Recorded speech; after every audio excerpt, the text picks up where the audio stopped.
And then this is the men's youth single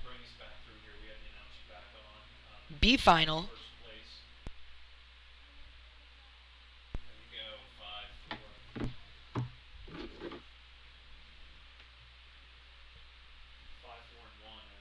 With bow number 5 followed by bow number 4 and 1. Bow 5 leading this race.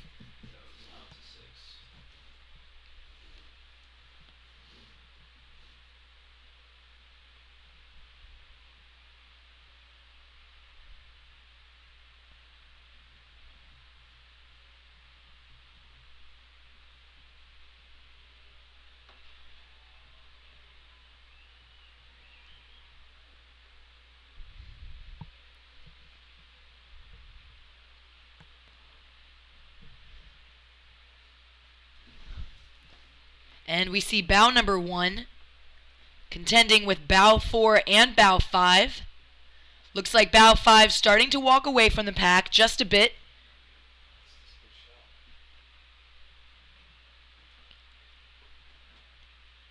In bow 5, Amadeus Academy, James Pohl walking away from bow 4, Saugatuck.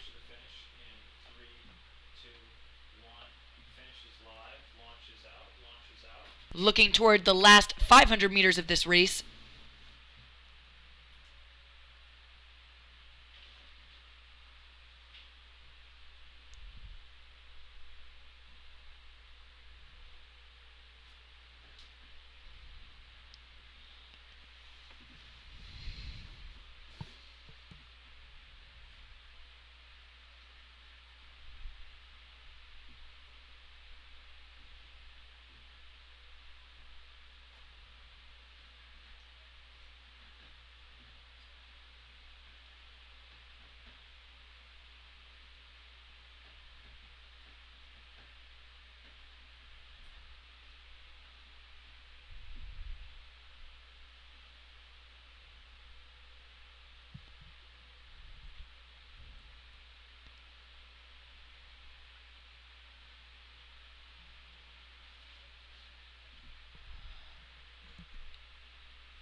And in the last stretch of this race, we see bow number 5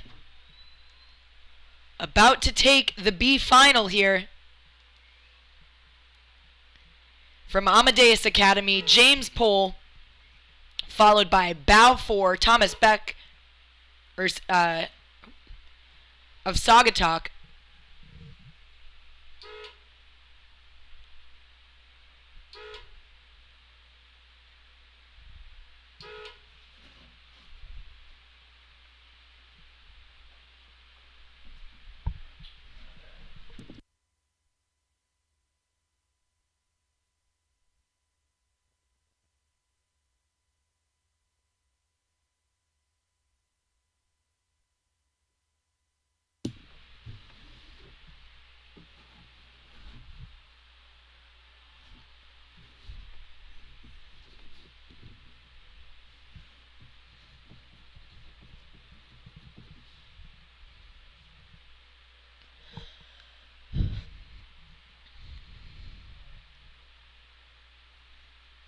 And it's the women's lightweight youth double B final.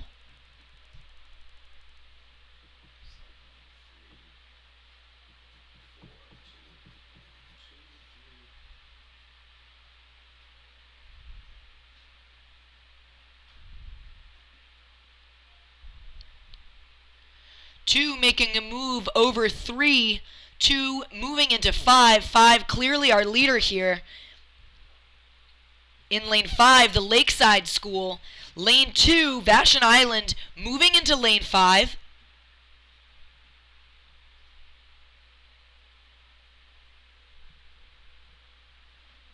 Lane 2, Vashon Island vying for first place against lane 5, Lakeside School. Bow number 3, Miami, sticking right with these top 2 crews. And it's bow number 2, Vashon Island, who's now leading this race.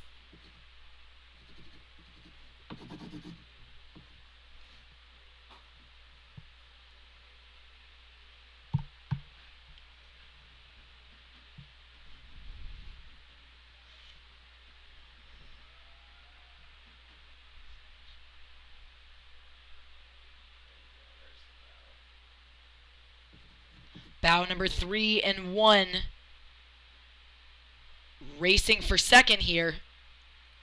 But it's bow number 2, Vashon Island, comfortable with their open water lead. I'd say it's bow number 3 over bow number 1, so it's Miami over Founders.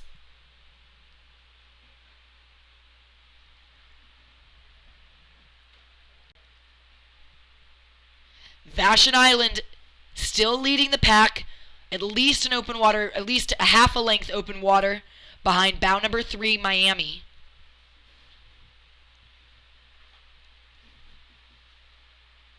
So it's Vashon Island in lane 2. It's Miami in second in lane 3.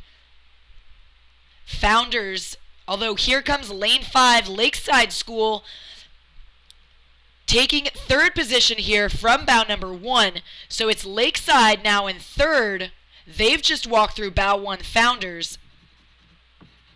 So it's Vashon, Miami, Lakeside. Close behind them, bows 4 and 1.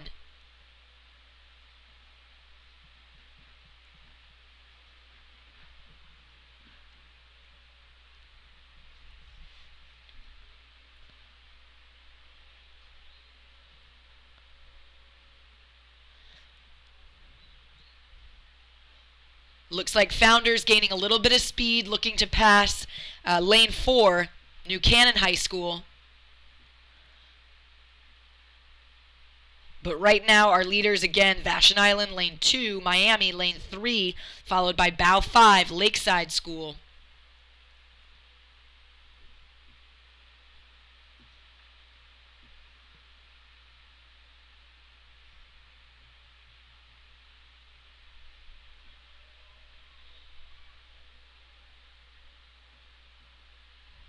Bow number 3 making a move towards bow 2, so it's Miami after Vashon Island.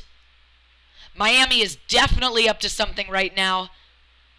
12:50 down, 7:50 to go. Miami pressing their bow ball into Vashon Island. Vashon Island answering them, shifting up, but Miami is on the move. Bow number 5, Lakeside School, maintaining their third place position in this B final. Vashon answering Miami. I'd say they're now sitting on this margin a little bit, but Miami definitely gained speed and pushed into Vashon Island to bring these two boats almost even. The rest of the field, at least one length open water behind these two leaders. It's Vashon Island, slight advantage over Miami as we look towards the last 500, 550 of this race.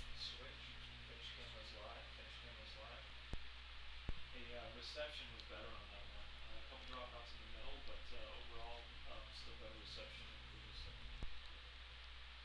It could be because people have cleared out from the finish area.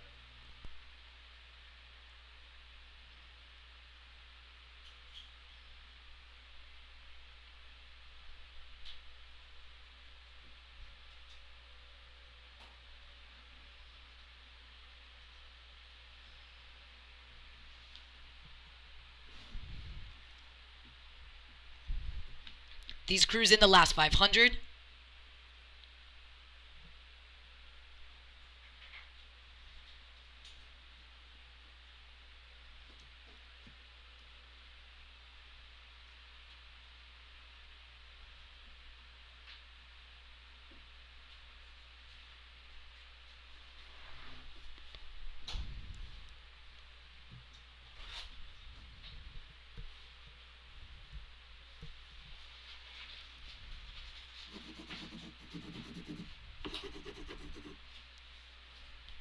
And we're in the final strokes of the women's lightweight youth double B final. We saw Vashon Island leading earlier with Miami on their tail, and the Lakeside School about a length behind them with 2:50 to go. Let's take a closer look at what these crews have been doing for the last 200 meters.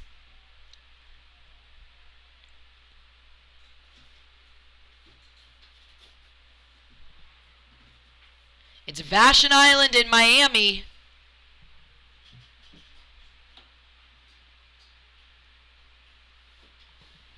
It's Miami over Vashon Island. We saw them moving. They continue to move. And it'll be lane 3 Miami for the B final win. Followed by lane 2 Vashon Island, lane 4 New Canaan, lane 5 Lakeside School. And on the far side, lane 1 Founders in their final 10 or so strokes.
And we are picking up the women's youth double B final. Looks like lane 4 Newport out to a solid lead. Behind them, St. Stephen's and St. Agnes High School in lane 3. Followed by a close competition for third between lane 2 and 1. That's Amadeus Academy in lane 2, Emma Willard in lane 1. And on the far side, in lane 6, City Island keeping their bow ball right in this race as well. Again, duking it out for that third spot position, right with bow 2, Amadeus Academy. But our leaders are Newport in lane 4, St. Stephen's and St. Agnes in lane 3 for first and second.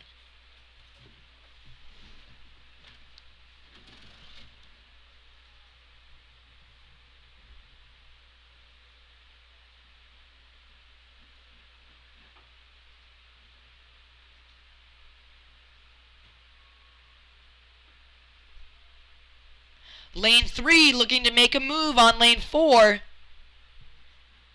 St. Stephen's, St. Agnes looking to gain speed over lane 4 Newport, who seems to have just missed maybe a stroke there. A little bit of an air stroke, and it's just enough for lane 3, St. Stephen's and St. Agnes, to overtake lane 4. And I'd say now lane 3, St. Stephen's and St. Agnes leading this race, slight advantage over lane 4 Newport.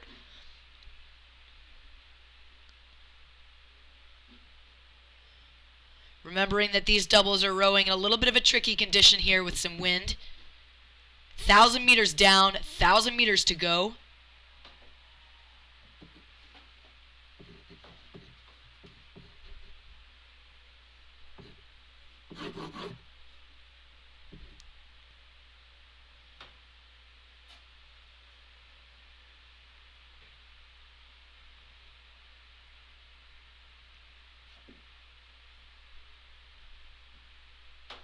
Lane 2, lane 6, battling it out for third. That's Amadeus and City Island, and it looks like Amadeus has a slight advantage over City Island. Not by much. It is a race here in this B final for third. That's the race. Let's stay with this.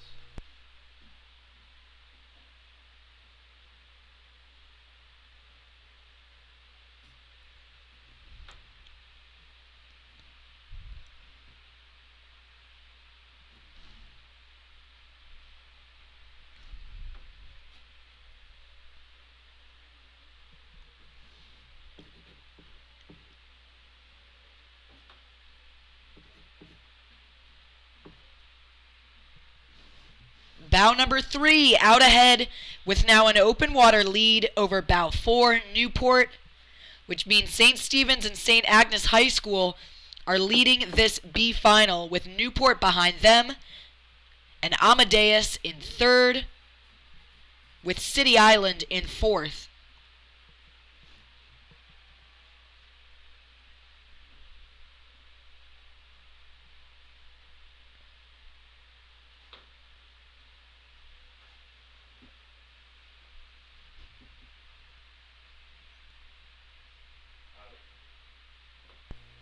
Let's switch now to the finish camera.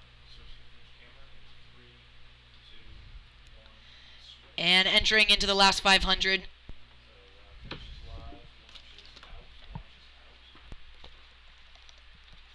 It's a solid picture and really high quality, no pixelation whatsoever, which I would think you get pixelation with a lot of sun, but it looks really nice. Oh, of course then.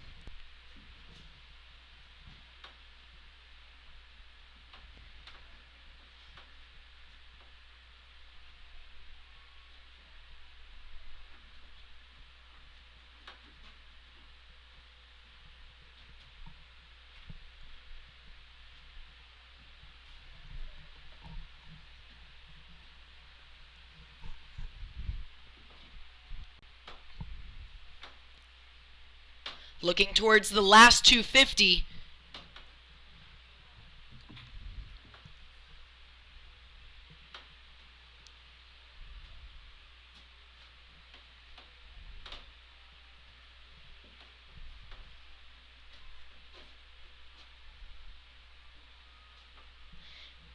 And it's bow number 3, St. Stephen's and St. Agnes High School. They started moving in the third 500 and they didn't stop. They now have an open water lead, a couple of lengths at least open water lead over the field. They're bow number 3 and they are moving towards the finish line to win this B final. Looks like it'll be a little bit tight for second and third. We see Newport in solid second. So it's Newport at least one length over the rest of the pack, about 6. Sprinting, that's City Island, and they'll take third. In fourth, lane 2, Amadeus. And fifth, lane 1, Emma Willard. So in St. Stephen's and St. Agnes with a time of 7:40.3. Newport 7:46.2. City Island 7:48.4. Amadeus 7:49.7. Emma Willard 7:54.7. Row America 8 minutes, .9.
Four,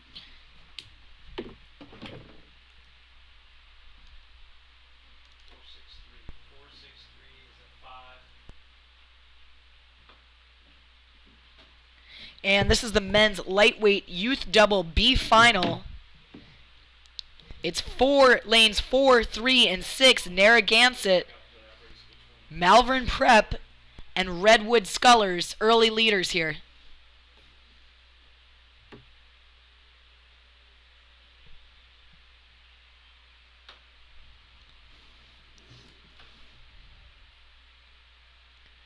And it's a dogfight to win this B final right here. 4, 6, 3, all very close. Though bow number 4 surging their bow ball ahead. Bow number 6 really giving them a run for their money. Starting to leave bow number 3 behind just a little bit. It's between 6 and 4, followed by 3. 6 is Redwood, 4 is Narragansett, 3 is Malvern. Really tight between these guys. I'd say it's bow number 6, maybe bow number 4. They are truly going stroke by stroke here, with bow number 3 about half a length behind them, and a little bit of open water. Next is bow number 5, Belen Jesuit Prep School.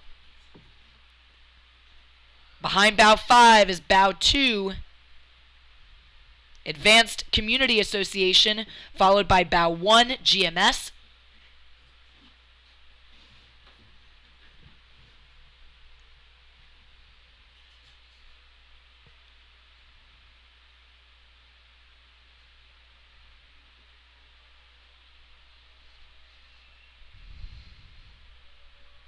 $12.50 down, $7.50 to go.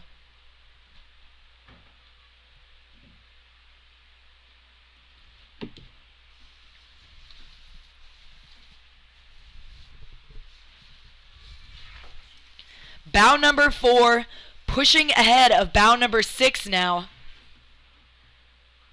That's Narragansett over Redwood. These guys making each other work.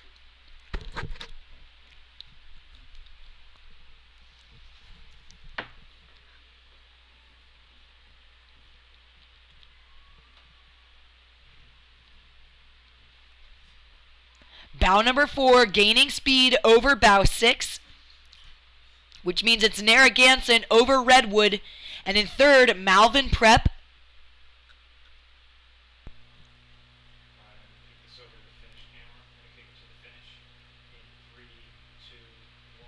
And it looks like bow number 4, Narragansett, looking to take it to another gear in the last 500. They just started to move.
And we are in the last 250 of the men's lightweight youth double B final. We saw Narragansett on a mission, and they are not stopping in the last 250 of this race.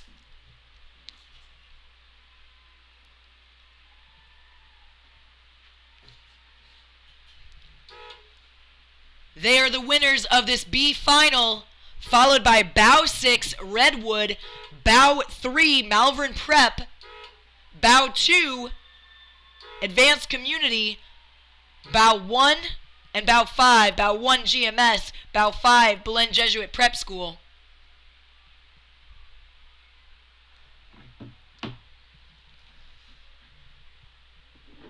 Up next, the men's double final B.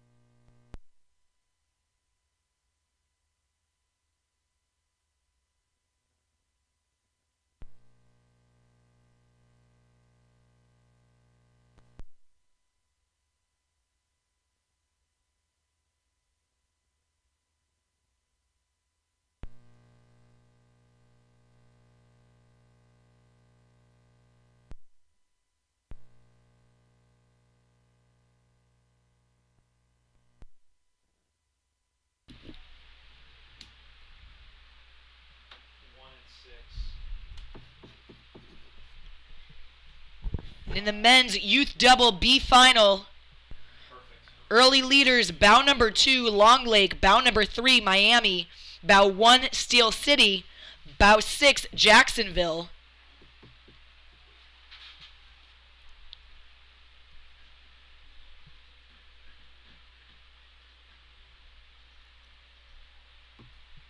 Again, Long Lake out ahead. They're about 3/4 of a length ahead of Miami in lane 3.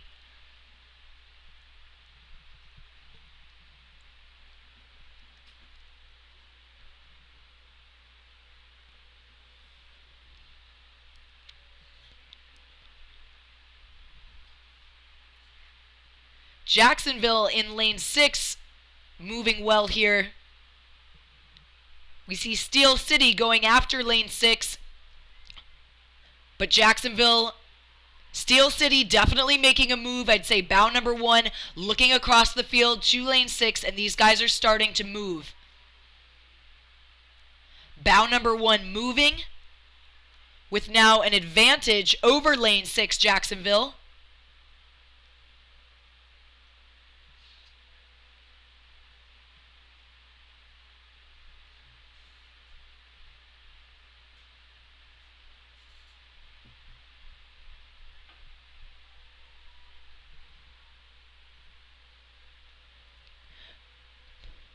But it's bow number 3 in second. That's Miami. Bow 2, long and strong. That's Long Lake, looking to win the men's youth double B final by open water. So I'd say it's bow 2, 3, then 1 and 6, which is Long Lake, Miami, Steel City, and Jacksonville. Bow 4, Y Quad Cities keeping their bow ball in it as well, just behind Jacksonville for 5th.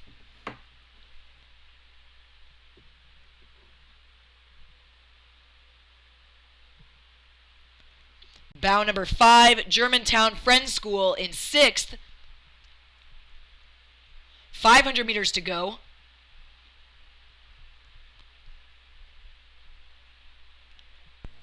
It's Long Lake, Miami, Steel City.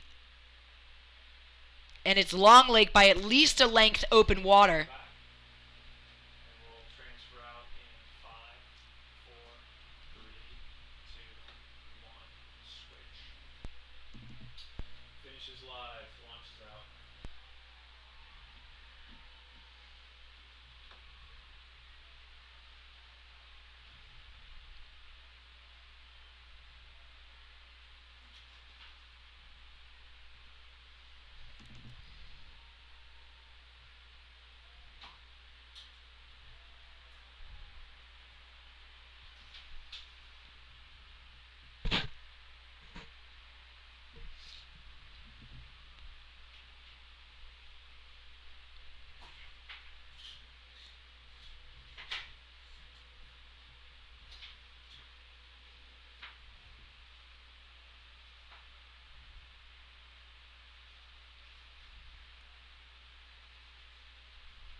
And we see these crews coming through the line.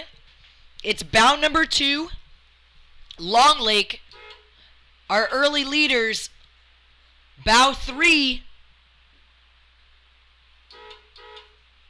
It's Long Lake, Miami, bow 3, Steel City, lane 1, Jacksonville, lane 6, Y Quad Cities in lane 4, and Germantown Friends School in lane 5 for 6th.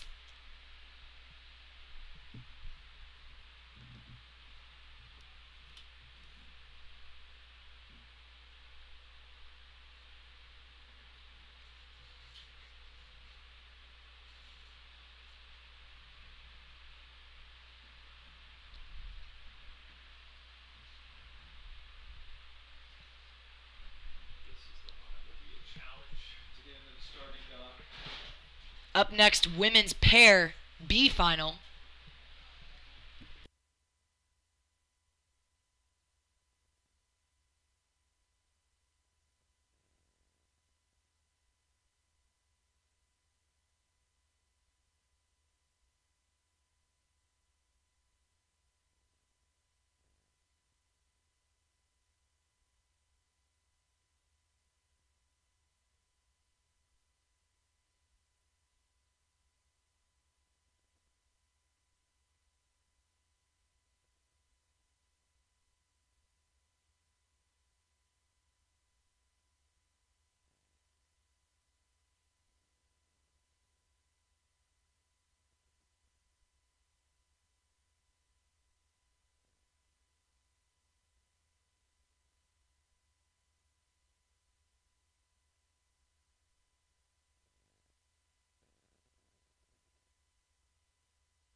And we are picking up the women's youth pair B final. 750 down. With Vashon Island leading. Bromfield in lane 4, followed by lane 5, St. Louis, lane 2, Cambridge, Sarasota, and Atomic.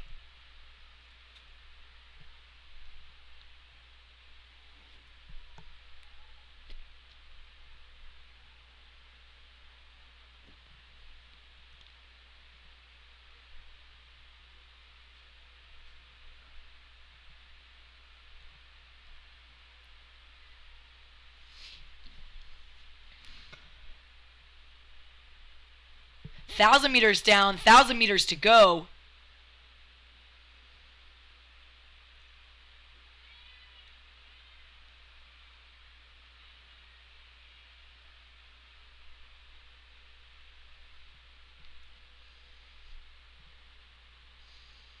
And we see Vashon Island with an advantage over Bromfield, Acton, Boxborough.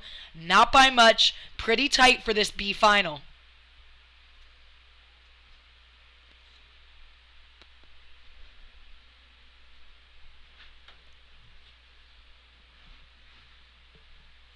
Looks like Bromfield has edged out Vashon Island by just a little bit.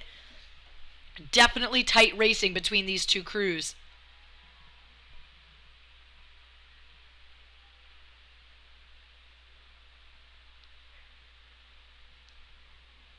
And Vashon Island answering them. Vashon Island with 7:50 to go, making a run for this with about a 1-seat advantage over lane 4 Bromfield. Vashon Island moving. Half a length advantage. Vashon Island still moving. Their stroke now sitting on Bromfield's deck. Vashon Island still moving. Definitely in some kind of a power move right here. The rest of the field at least a length or two back behind them.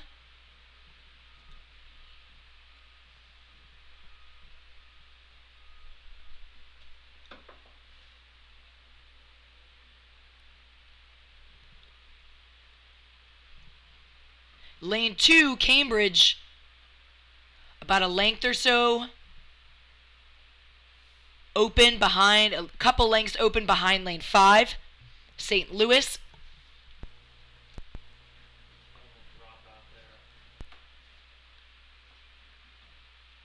Lane 3, Vashon Island, really nice work. These guys are almost through.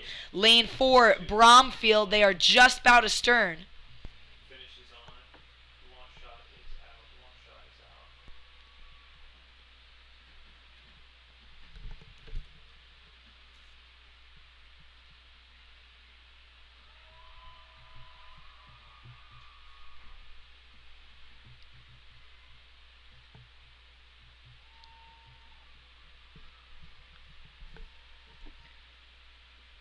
These crews into the last 500, looking toward the last 250.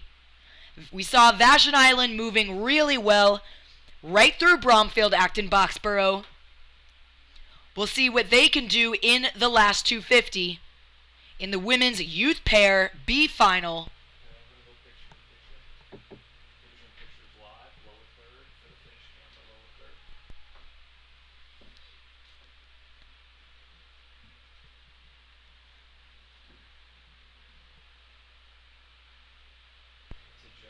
Vashon Island in the last 250.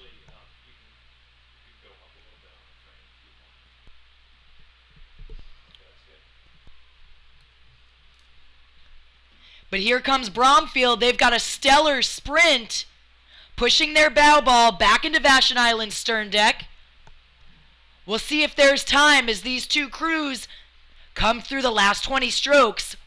I'd say it's Vashon Island over Bromfield. Bromfield's going for it. These guys are a half a length apart from each other. It's Vashon Island. Will it be Bromfield? It was Vashon Island. Bromfield just behind him, followed by lane 5, St. Louis for third. Lane 1 and lane 2 duking it out for fourth. Look out, here's lane 6. Very tight horn. We'll catch the times in just a moment. It was Vashon Island 7:58, Bromfield 7:58.4, St. Louis 8:07, Atomic 8:13, Cambridge 8:14, Sarasota 8:14.4, 0.2 of a second behind Cambridge.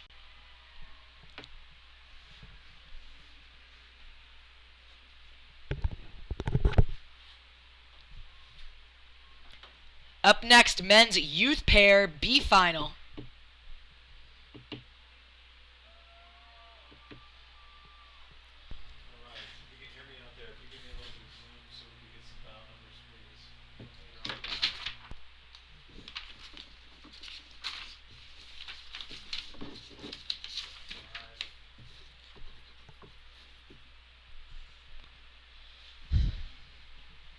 A little bumpy out there, I see.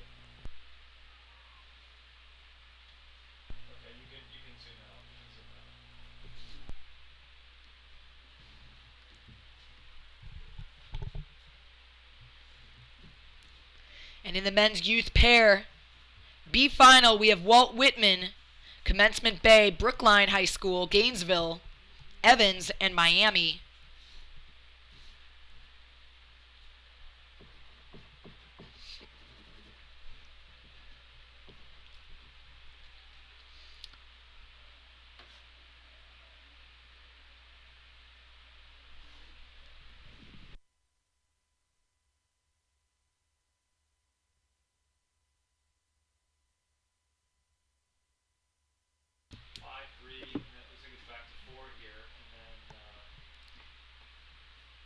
And it's Evans leading this race with Brookline in lane 3, Gainesville in 4.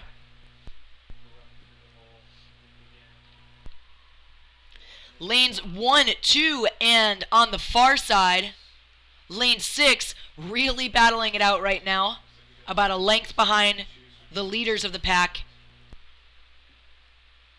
Exciting racing for these guys, though it looks like lane 1, Walt Whitman, slight advantage over Commencement Bay. At the front of the pack, it's lane 5, Evans. Here comes Brookline in lane 3, followed by lane 4, Gainesville. I'd say Brookline is up to something, though. They're starting to push into lane 5, into Evans.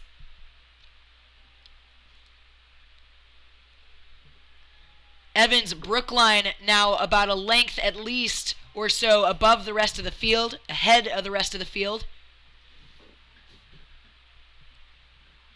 Evans definitely taking some kind of a move because they're gaining speed. They now have an open water lead over bow number 3, Brookline High School. And they are continuing to move, open water lead, pushing the rest of the field back. It's Evans, it's Brookline in lane 3. Here comes Gainesville in lane 4 with now a little less than a half a length, about a deck overlap with Brookline. We are 500 meters to go. Look out, here comes bow 4, Gainesville. Back behind them, bow number 2, Commencement Bay, then Walt Whitman in lane 1 just behind them. And we'll look towards the last 500 meters for the men's youth pair B final.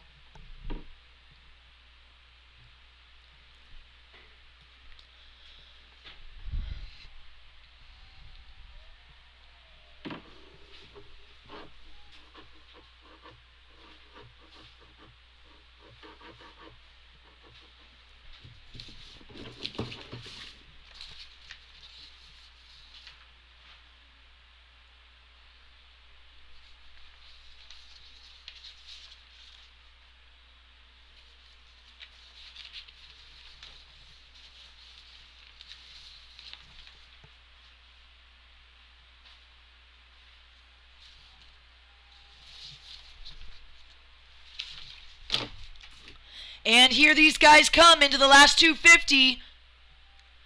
Brookline keeping pretty quick here in these last few strokes in the last 250.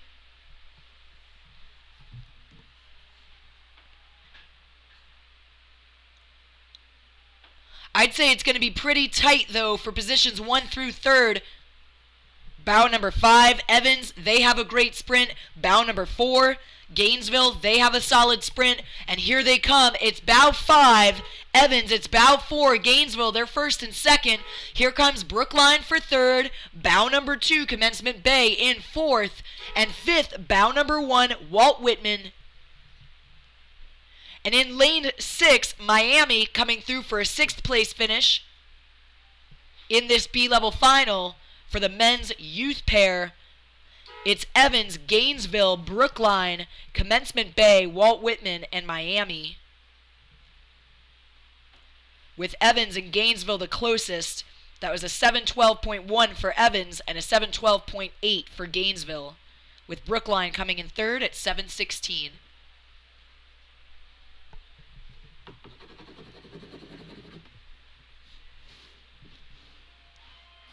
Up next is the Women's Youth Quad B Final with GMS, City Island, Conestoga, California Yacht Club, San Diego, and Oregon Unlimited, PDX.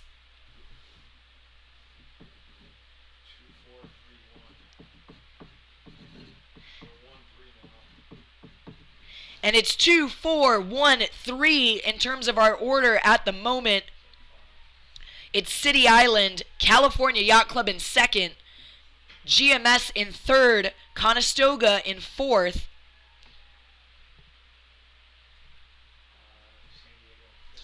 San Diego in fifth, with Oregon in sixth, close behind San Diego. 750 down.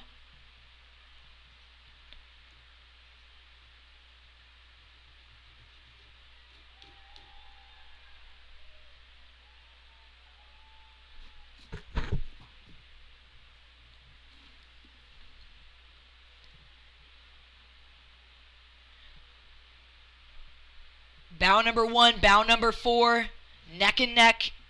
It's GMS and California Yacht Club. Looks like it's California over GMS.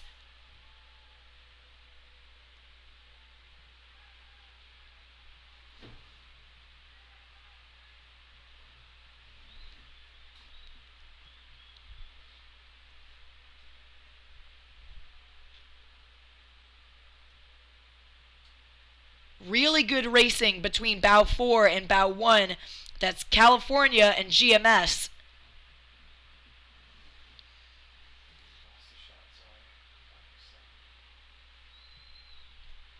Again, City Island, our early leader, still out long and strong ahead. Bow number 4, bow number 1, right with them though, with about a half a length overlap. Here comes GMS. GMS and California still going bow ball to bow ball. Really exciting racing for this B final women's youth quad.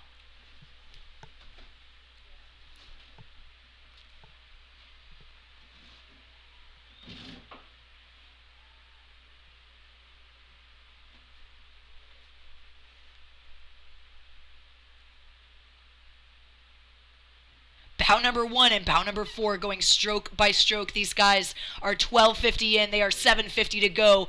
Bow number 2, City Island. Bow 4, bow 1, giving City Island a run for their money. Look out, here comes California. They are starting to make a move on City Island.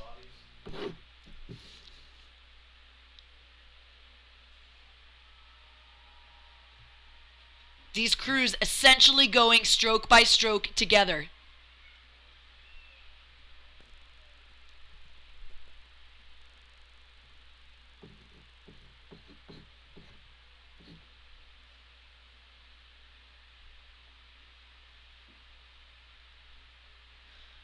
It is going to be a race for first, second, and third. Look out, here comes GMS. They're in first. They just took a move, and they are not stopping. They're now ahead of bow number 2, City Island, and bow number 4, California. These crews are 500 meters to go. 3, 2, 1, and switch. Can GMS hold this lead through the last 500?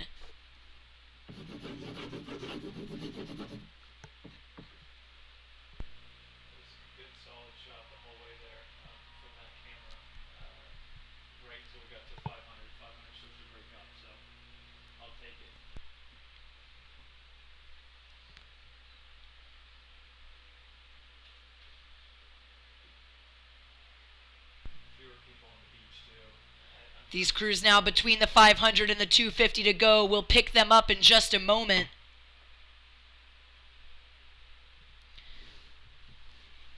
I'll be interested to see what GMS has gotten up to in the last 200 meters.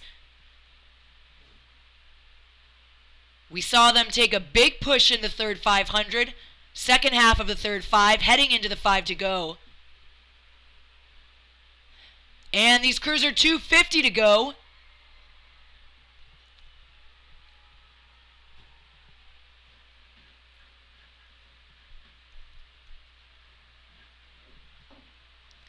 The Women's Youth Quad B Final.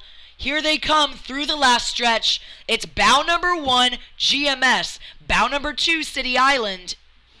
Bow number 4, California. We'll see in what order as they get a little bit closer. I'm looking at GMS and I'm looking at California. It's going to be really tight, though. I think it'll be California over GMS. Really tight. California, GMS, then lane 2, City Island for first, second, third. Here comes bow number 5, San Diego, to take fourth. And bow number 6, Oregon, to take fifth.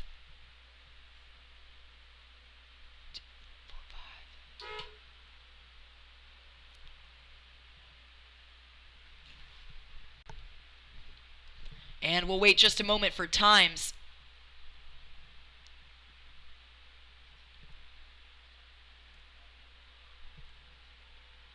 Really nice work from GMS there.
And we are in the men's youth quad B final. Really tight racing across the board. It's bow 4, Niskayuna. Bow 3, 2, and 1 right with them, which is Austin Space Coast in lane 2 and GMS in lane 1.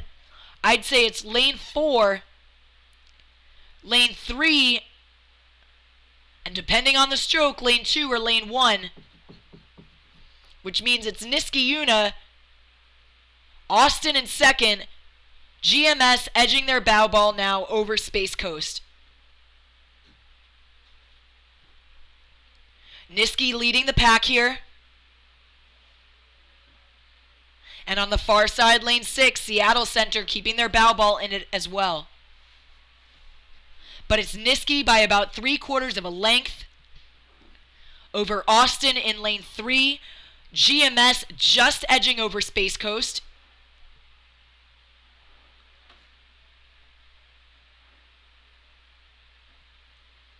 And it is stroke by stroke between bow number 1, 2, and 3, with a slight advantage now. I would say bow 3 over bow 1, which is Austin now over GMS. Barely. Really exciting racing for these guys. And again, on the far side, Seattle, we can't count them out either. In fact, I'd say Seattle now ahead of Space Coast. Niskayuna still holding their lead as we move into the second 1,000. Long Beach a couple lengths back away from the field in lane 5. Brilliant racing up with just about 800 meters to go.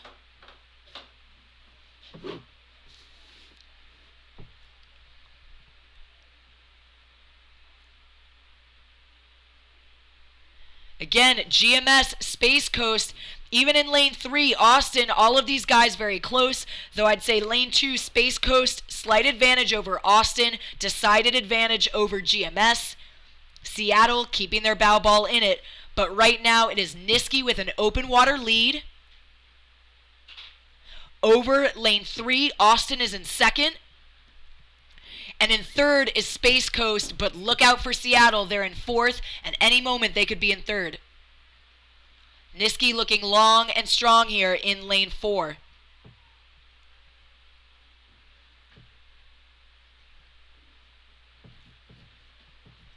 It's Niski, followed by Austin for second. It is going to be a dogfight for third in this B-level final between bow number 2 and bow number 6 and bow number 1. We've yet to see these guys sprint. But it's bow number 3. It's Austin in second. It's Seattle, I'd say, in third, passing by bow 2, Space Coast, and bow 1, GMS. 500 to go.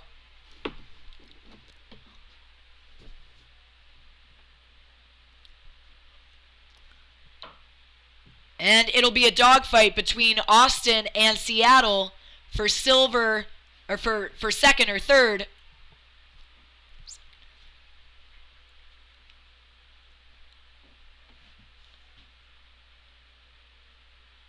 These guys have started to push back bows 2 and 1, Space Coast and GMS. Space Coast slight advantage over GMS for fourth.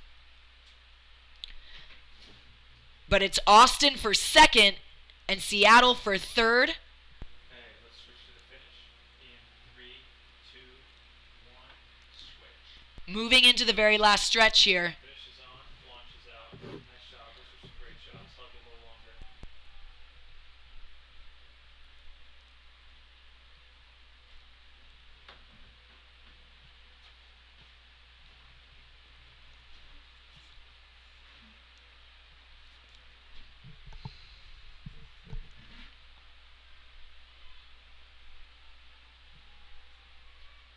Niski maintaining their lead in lane 4. Austin in lane 3. It's Niski, it's Austin. Here comes Seattle in lane 6. Niski, Austin, Seattle will have times in just a moment. Lane 2 in 4th, lane 1 in 5th.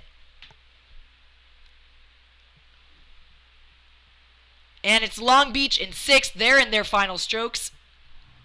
It's Niski with a time of 6:26.7, Austin 6:29.2, Seattle 6:29.6, Space Coast 6:31.7, GMS 6:32, Long Beach 6:50. Up next, men's lightweight youth AP final.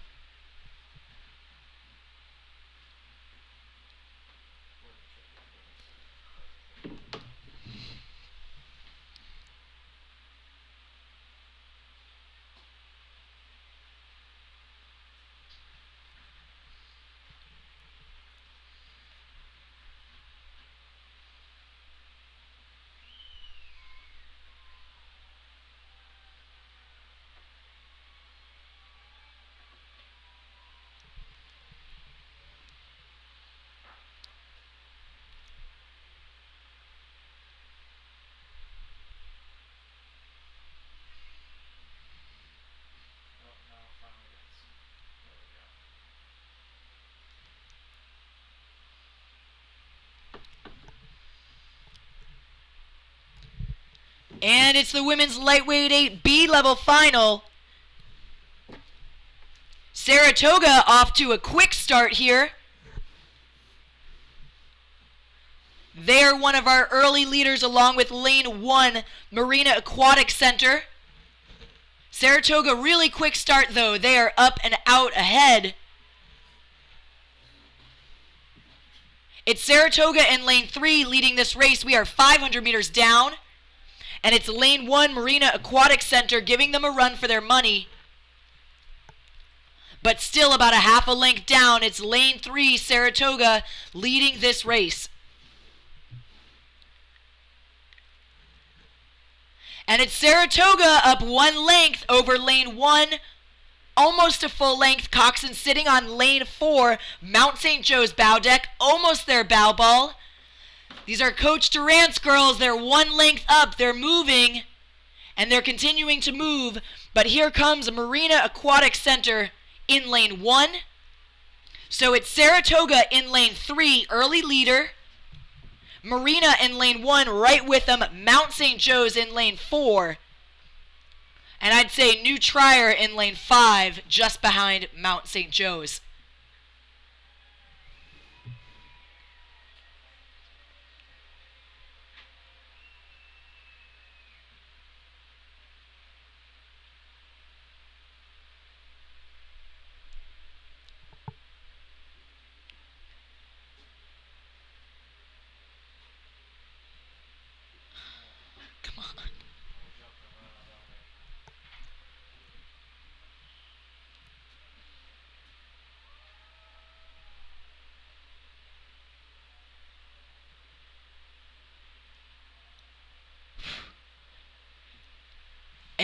Saratoga has gained an open water lead over the rest of the field. Marina is keeping up with them in a solid second.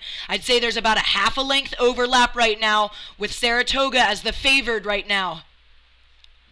Marina is on the move. They are in the middle of a move. We'll see if Saratoga can answer them as we move through the middle 1,000. Marina is moving. Saratoga still leading. Marina's bow seat sitting on Saratoga's 3 seat. And we'll look for Saratoga to answer this move right now. Saratoga Coxon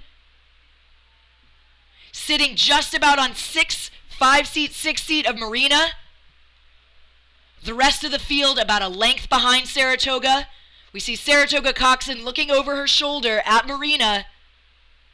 In lane 3, now's the time to answer them. But it looks like with 12:50 down, Saratoga 1 bow ball ahead. Marina on the move. Saratoga 1 bow ball ahead. I think Saratoga's answering them. They just took a half a deck. Saratoga is moving now, answering Marina. We see Marina's bow ball on Saratoga's bow seat. Almost their 2 seat, which means Saratoga is moving in this middle 1,000. Saratoga Coxon sitting on Marina 2 seat. They have just taken back a half a length. Almost a half a length. We'll look to see if they can take that move and continue to gain momentum through the finish. Marina now answering them. Marina taking the lead. Marina taking a move. They're now up about 2 seats over Saratoga. Definitely just took a rate shift there with 500 to go. It's Marina in first, it's Saratoga in second, and we are less than 5 to the finish line of the women's lightweight 8 B final. It's Marina, a half a length advantage over Saratoga. 400 meters to go. We'll check back in at about 100 meters to see where these crews have landed.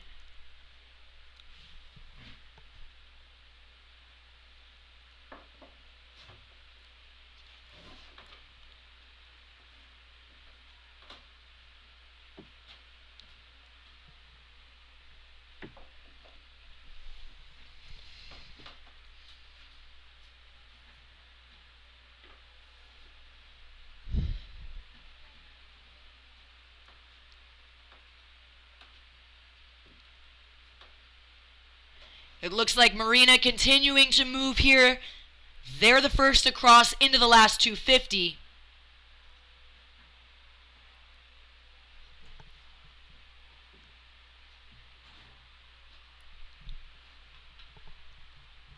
Looks like Saratoga still over Atlanta.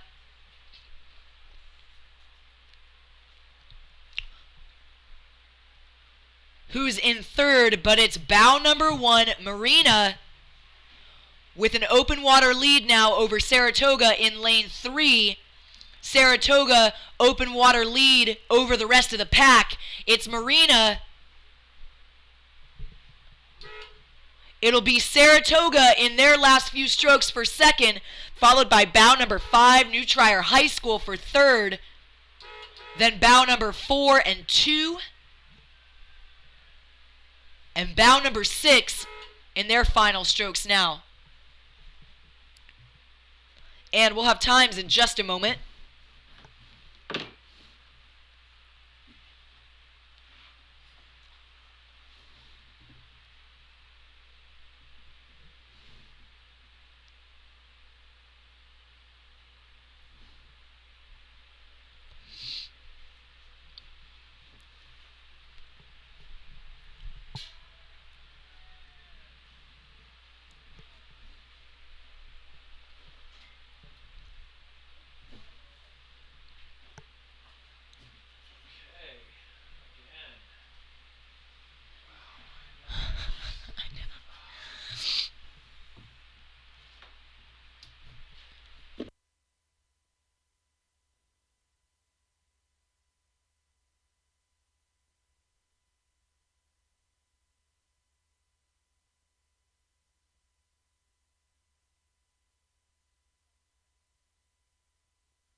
And this is the men's lightweight Youth 4B final.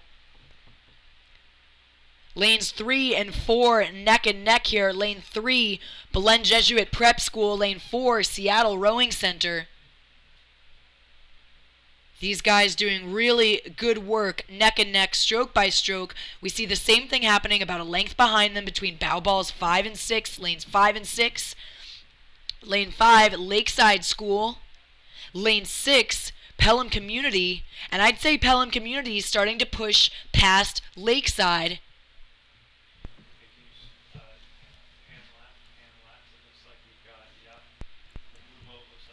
And it's Pelham over Lakeside for 3rd and 4th. Looking ahead to our leaders here, it is a stroke by stroke race. Literally depending on the stroke, these guys are neck and neck. How thrilling for them. It's bows 3 and 4. It's Seattle and it's Belen Jesuit Prep. Coxswain to coxswain, bow ball to bow ball. These coxswains are looking hard at each other and asking their crews for more speed. I'd say it's Belen Jesuit Prep School here over Seattle Rowing Center. It is very, very tight. I'd say Seattle, maybe tiny advantage. It is so close between these two crews. What a thrilling race for these guys. If you're in 3 seat, you look across and you're looking at 3 seat. 4 seat, you look across and you see 4 seat. Stroke by stroke. Between Seattle and Belen Jesuit Prep, I'd say we're starting to see Belen Jesuit take an advantage over Seattle. By a quarter of a deck, half a deck here. It's Belen over Seattle in the men's lightweight 4B final. Really competitive racing for these guys.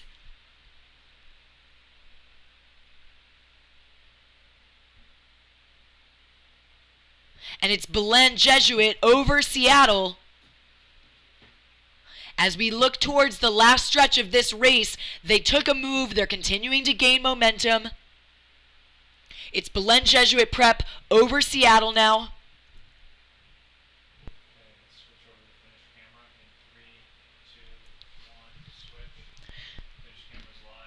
Now looking towards the last 500 meters for these crews.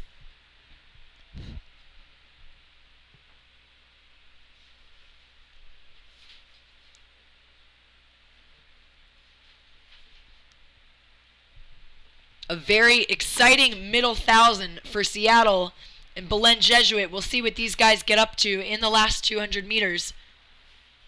250 meters.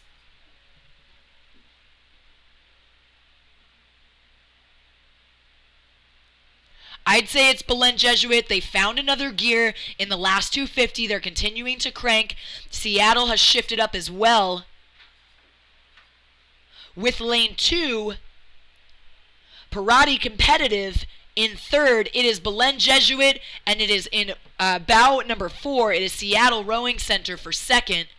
Definite overlap between these two crews, but again, Belen Jesuit found another gear to take that half a length, little bit more lead over Seattle.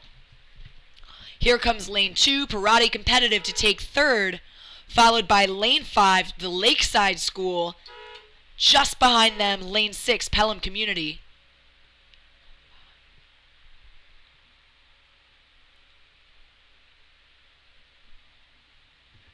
And we'll have times in just a moment for that 5-boat B level final.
And we are picking up just past the 1,000.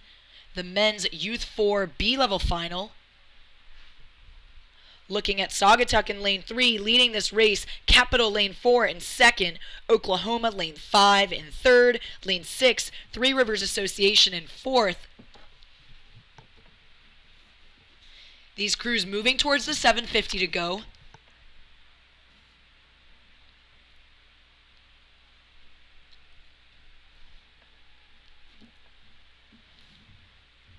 And we see Saugatuck slipping back. The rest of the field gaining speed here. And we see lane 2 moving well here.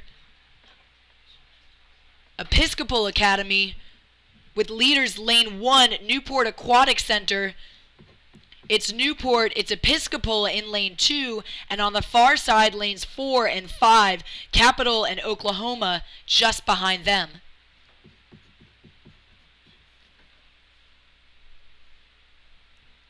So it's Newport in lane 1, followed by Episcopal Academy, about a half a length or so behind them. As these crews approach the 500 to go. Right now, looks like it's Newport, but Episcopal on the move, looking to press into lane 1, Newport. Here comes lane 4, Capital, a contender for one of these top 3 positions for sure.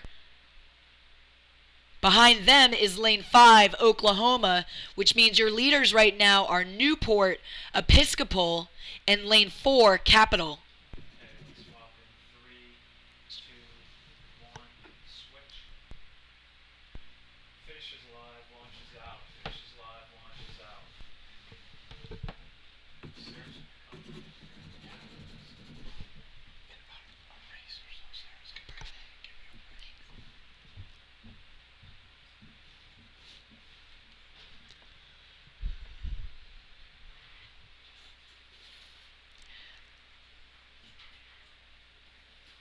Looks like a little bit of a misstroke, about 250 or so meters to go on the far side.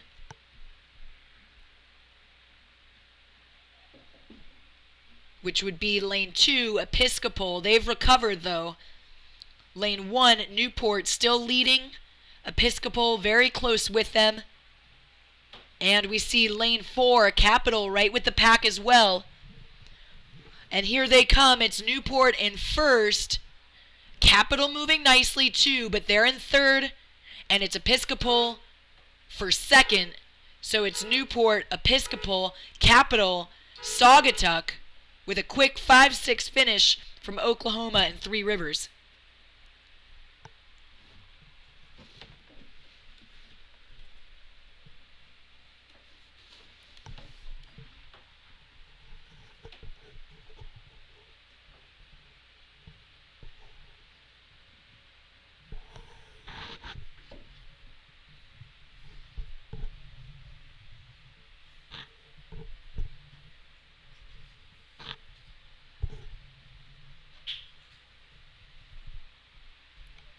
Up next is the women's lightweight 4 B-level final.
And rounding out the rest of that field, we have Mount St. Joseph, Saugatuck, and Cincinnati Juniors. So once again, this is the women's lightweight Youth 4B final.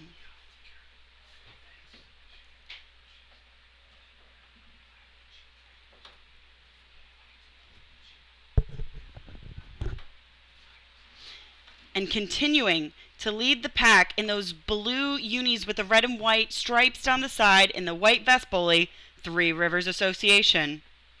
They have an open water lead on lane 3 and lane 4, who are really, really digging at one another for that second place spot. Lane 3, of course, is the local favorite PNRA Mercer, followed very quickly by lane 4, NorCal. PNRA seems to have a slight lead, but we'll keep you in the know with that one.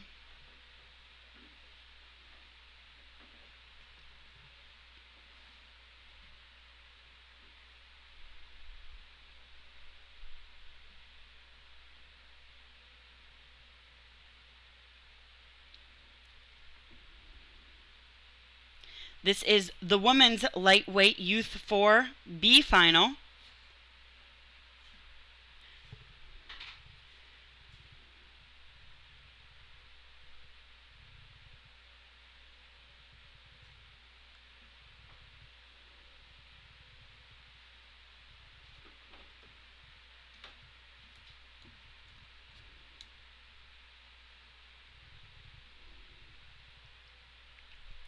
PNRA Mercer has got probably about a 3 to 4 seat lead in second place, but way out ahead in open water, Three Rivers Association is still pulling away.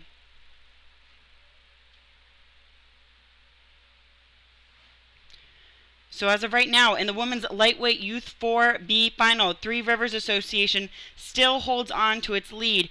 PNRA in a sturdy second, but NorCal looks as though it might be trying to make a move back into that PNRA boat.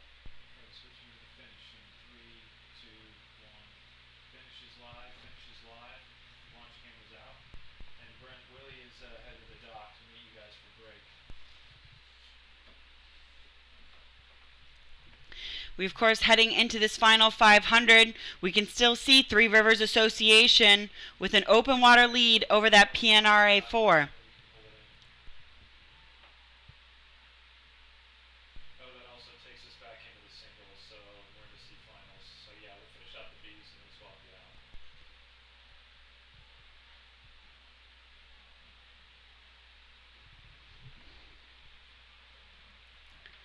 Out in lane 1, Mount St. Joseph seems to be making a move on PNRA.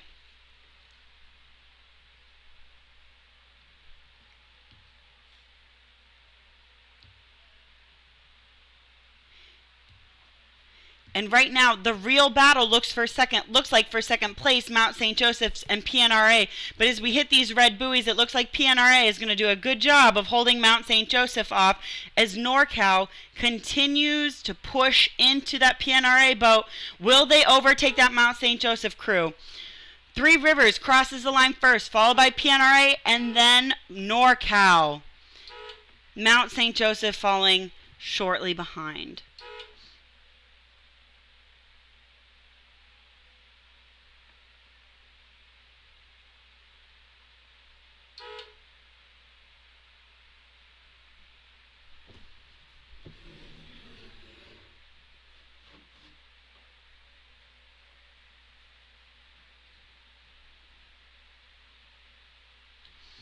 Up next, we have the men's lightweight Youth 8B final.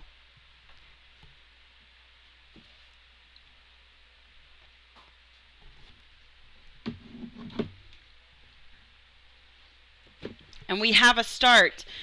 Right off the start, lanes 3, Wayland Weston Association, and lane 4, Sarasota Crew, seem to have jumped out early. But let's go back to lanes for a moment. In lane 1, we have the Everett Association. In lane 2, Marina Aquatic Center. In lane 3, Wayland Weston. In lane 4, Sarasota. In lane 5, Newport Seabase. And in lane 6, Saratoga. 3, 4, 5, 2, 6.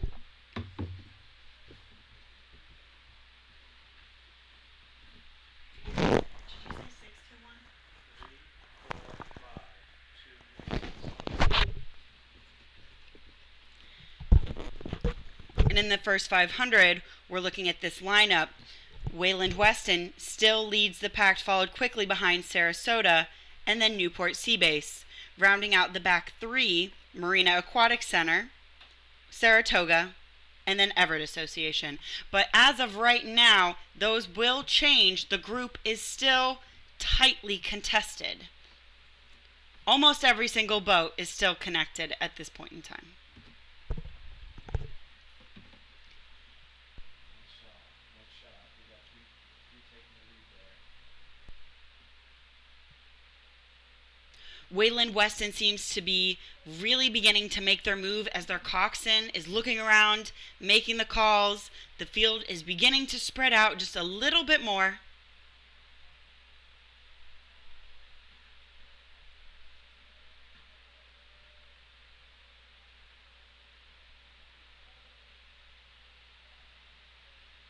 And for the moment, Wayland Weston still continues to hold a 4-seat lead probably on the Sarasota crew. But don't count Sarasota out yet. Their stroke rate is slightly higher and they're looking strong. And on the far side in lane 5, Newport doesn't want to get left out either, and they are making a move past Sarasota. Nice there with 3 and 1 leading there. So 5's up to 4 now.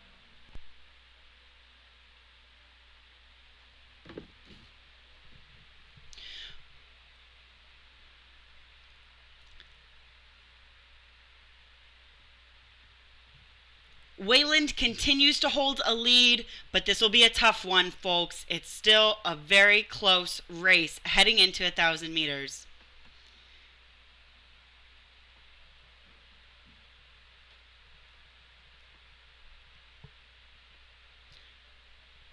Marina Aquatic Center is also making a pretty strong move through that Wayland Weston boat, with Sarasota still on the heels of that Wayland Weston boat. And in lane 5, Newport does not want to be forgotten.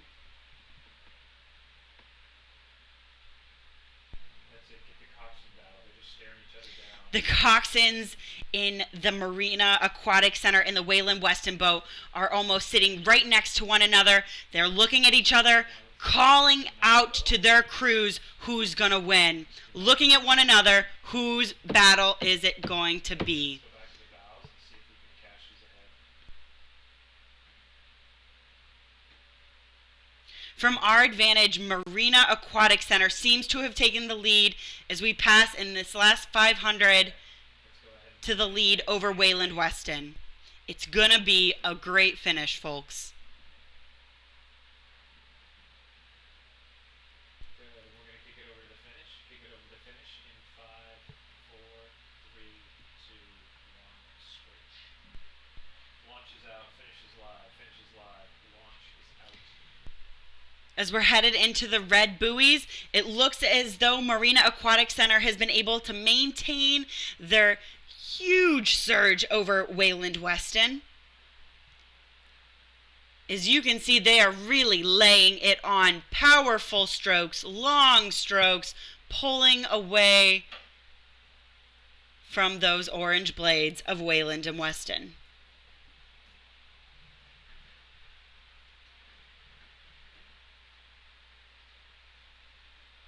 As we hit the red buoys, they're really opening it up. You see the coxswain turn over her shoulder. She knows they can do it. And your men's lightweight youth 8B final, Marina Aquatic Center just surging ahead of the field. Open water lead. With Wayland Weston following behind, Sarasota making a valiant push for third. followed by Newport, and then also quickly followed by Saratoga. Quick finish for Saratoga, but not quick enough. And rounding out the field in lane 1, Everett Association.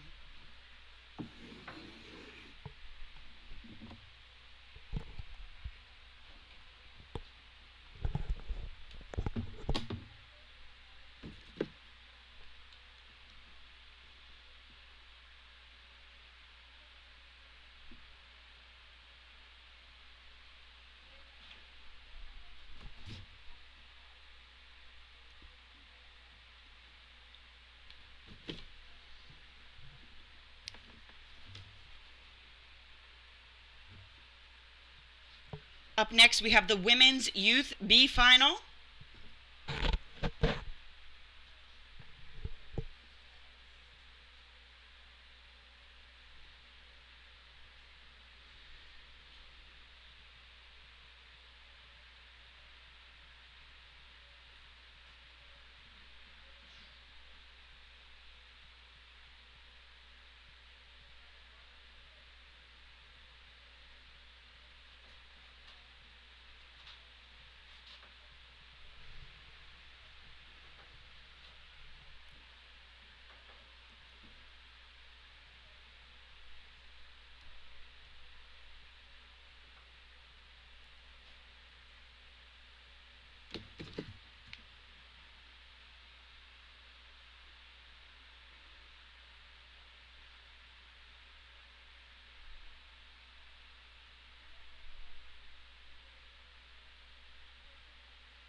So in the Women's B Final, 8B Final, in lane 1, we have the Atlanta Junior Association.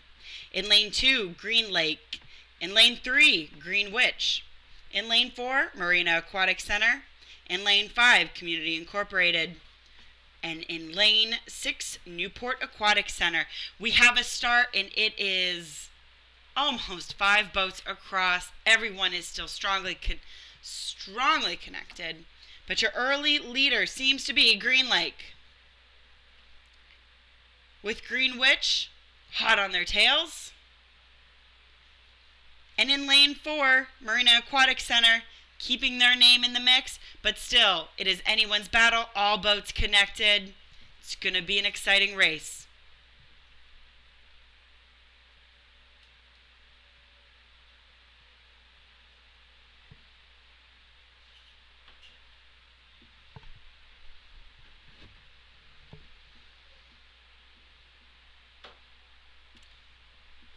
The shot is almost 5 coxswains across, as lanes 2 through 6 are just bearing one another down,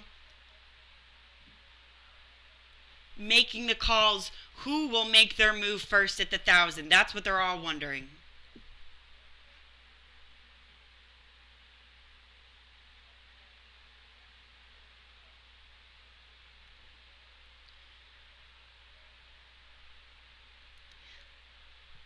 Lane 3, Greenwich, still continues to show a slight lead, maybe 2 seats up, 3 seats up on the other crews.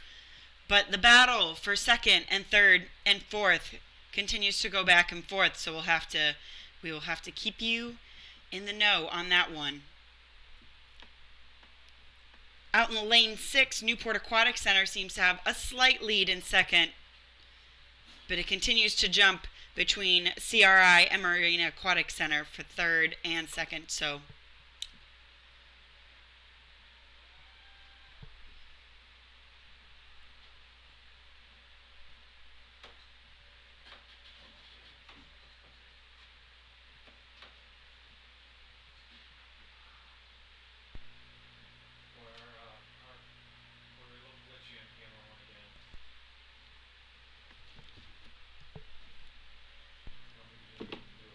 Greenwich and lane 3 has taken some more seats as lane 2, Green Lake, and lane 4, Marina Aquatic Center.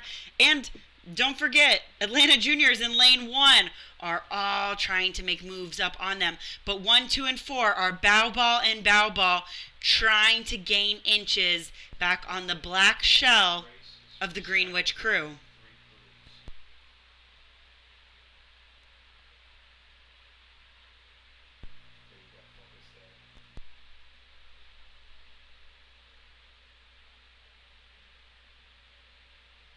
Lanes 4 and lane 1 are almost stroke for stroke.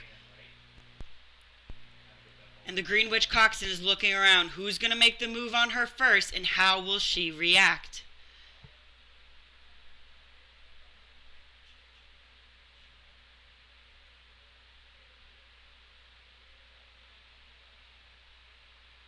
Okay, that's good. Now you can go ahead and pan back, and we'll hold on those bows. So we're still 5 feet separates 4 bows. Now, one more separation now. The field is starting to separate a little bit more as Greenwich and Marina Aquatic Center begin to pull away from the crowd as we pass through this 1,500 meter mark. But the real challenge will be who claims second, unless something happens to Greenwich, who will claim that silver and bronze medal on the podium. Back to the launch.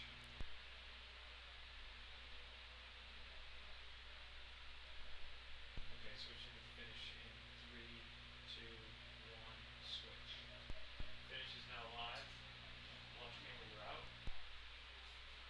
I think, Brent, if you go ahead and go in, and we should be able to give you guys a break.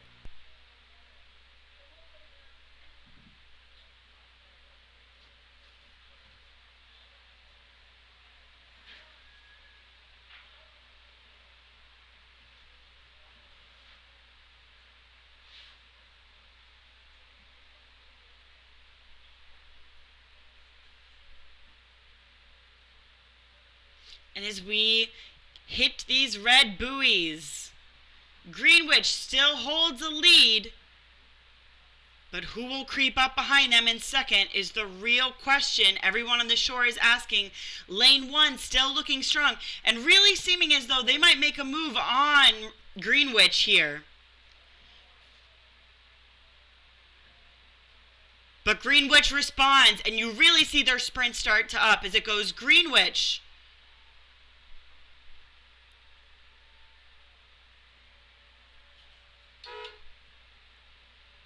Marina will take over, and Atlanta Juniors will finish in third.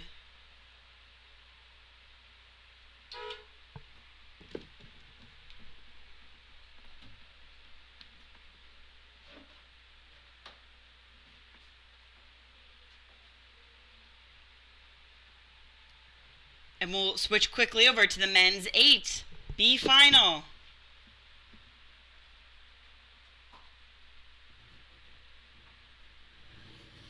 In lane 1, we have CRI, Community Rowing. In lane 2, we have PNRA Mercer. In lane 3, Mount Baker. In lane 4, Cincinnati Juniors. In lane 5, Saugatuck. In lane 6, Jesuit College Prep of Dallas. We have a start right away, lanes 4 and lane 6. Cincinnati Juniors and Jesuit College seem to have a jump, but Cincinnati Juniors doing a good job of these long, hard strokes to hold off lane 6 and lane 3 being Mount Baker.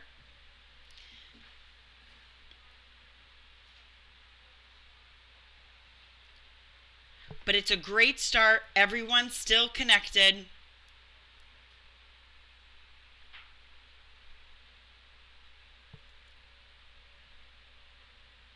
As we pass through the 500 meter mark,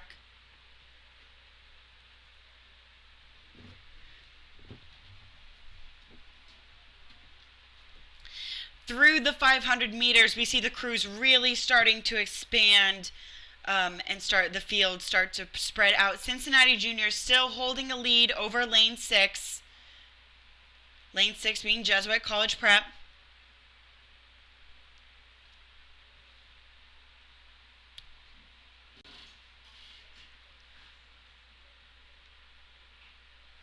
But you can see coxswains once again eyeing one another down.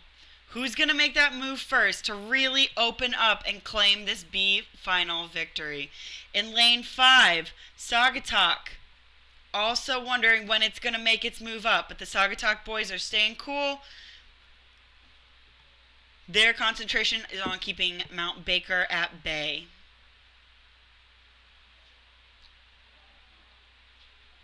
So right now, your field looks Cincinnati Juniors in 1, Jesuit College, quickly followed by Saugatuck, who's having to work at keeping Mount Baker in their back pocket.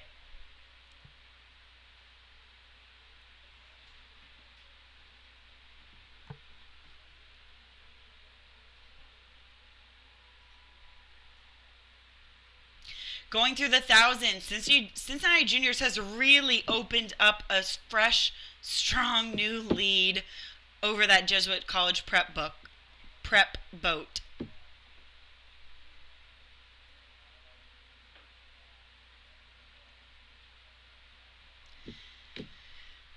But every time that Cincinnati Juniors boat makes a move, it seems like Prep responds with their own. So, folks, I feel like it's going to be an exciting finish in this men's Youth B final.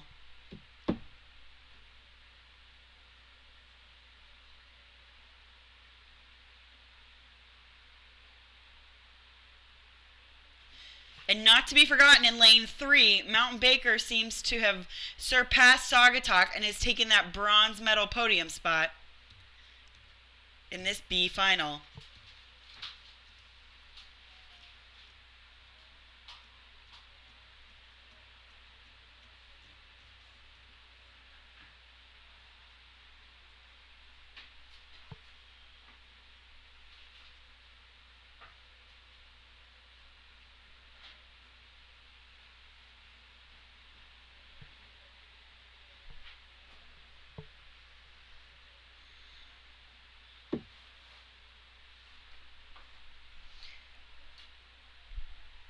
Don't look now, but it seems from our angle, Mount St. Baker has made a move as we pass through the 1500 on that Jesuit College prep out in lane 6. Cincinnati Juniors still holds a commanding lead over the field, but Mount Baker is charging.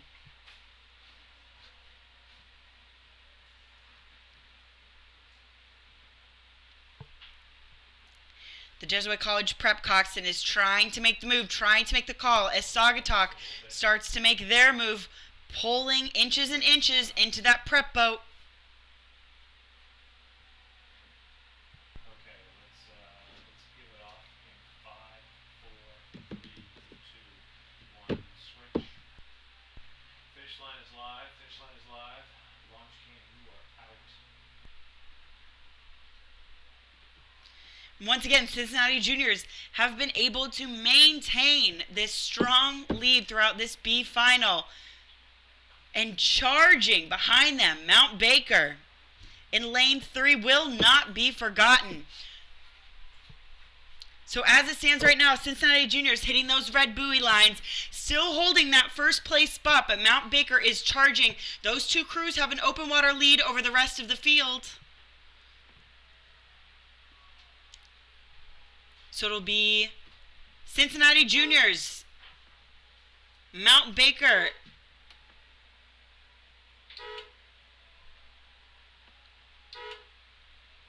Saugatuck taking 4th, PNRA, Mercer, and Community Rowing bringing up the rear.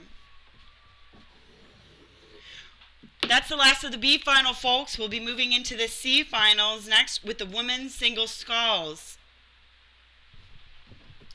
Do you want me to do one more? No. Okay, good. Thank you so much. Yeah, no problem. Are you clicking the horn? No, there's someone on the horn. It just seemed like so perfectly timed. It's hot out there. It's crazy. It's burning.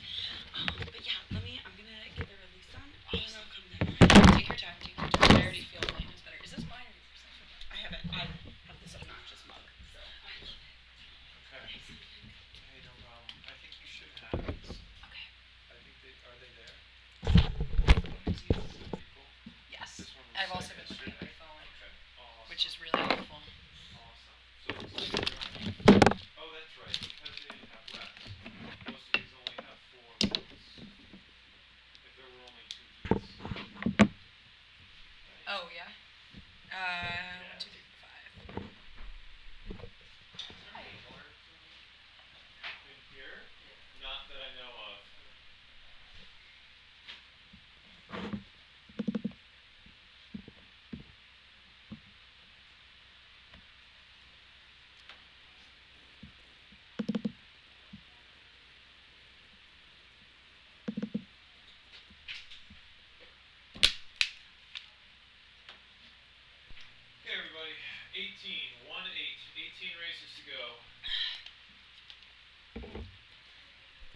out of a total of 90, 9-0 races today, 90 Wow. races, we have 18 to go. So it's the downhill slide. They must be so hot Yeah, in the boat. Oh my I know. god. This is probably the last time we're doing this. I have a feeling this just burns out. Yeah. Like, it's so hard to maintain this. They should, I mean, I said, you know. Yeah.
And we are picking up the women's youth single in the sea level final.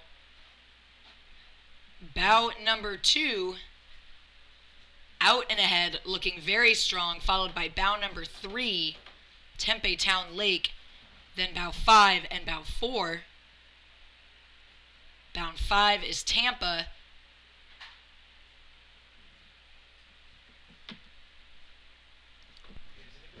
Shifted the lanes. Yeah. Shifted the lanes. Because I see 2, 3, 4, and 5, and my schedule says 3, 4, 5, and 6. See what I mean? Like that may be.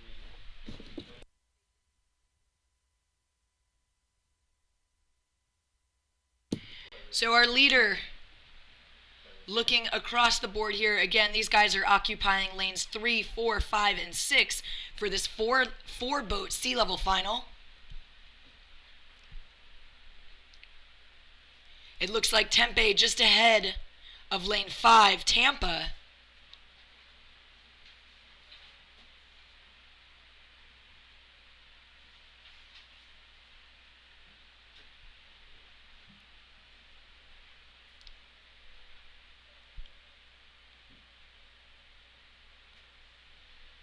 That's it. And we see our leader here Find the pretty pictures. in bow number 2. It's Emily Steinbow of Long Lake. Way up there. That looks Cruising just behind her, Clarissa Hand of Tempe Town Lake. There's our battle. There's our battle. And then it's a fight for second here, folks. Alexa Rojas from Tampa just beginning to edge out Clarissa Hand from Tempe. We see bow number 4 really making a push here in the middle of this race. Athletes. There we go. Now we stop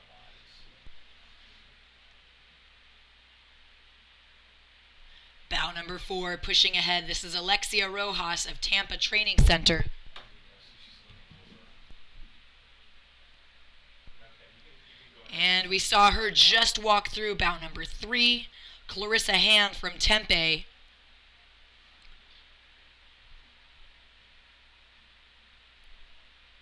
Bow number 2, still our leader here, followed by bow 4 and then 5. So it's Emily from Long Lake, then Alexia Rojas from Tampa, and in third, Mara, Team USA.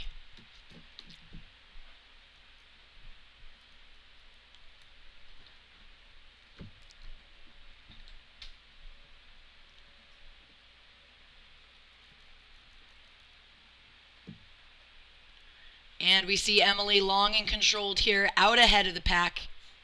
This is bow number 2. She was our early leader, maintaining her position. Emily Steinbow from Long Lake.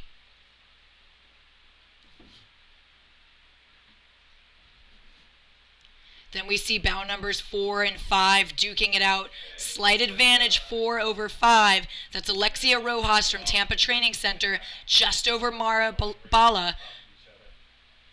So we'll give it about 10 more strokes. These guys fighting for that second place position. We see Mara looking over to Alexia as these guys approach the last 500. Let's go ahead and switch to the finish in 3, 2, 1, switch. Finish this live. And looking over to the last 500, we saw Emily from Long Lake get out and stay out. We saw Alexia Rojas from Tampa walk through Mara Bala. But Alexia and Mara in lanes 4 and 5, still very tight. We'll see what these guys can do in the sprint. Picture in picture. Nice shot. Those two singles in the frame.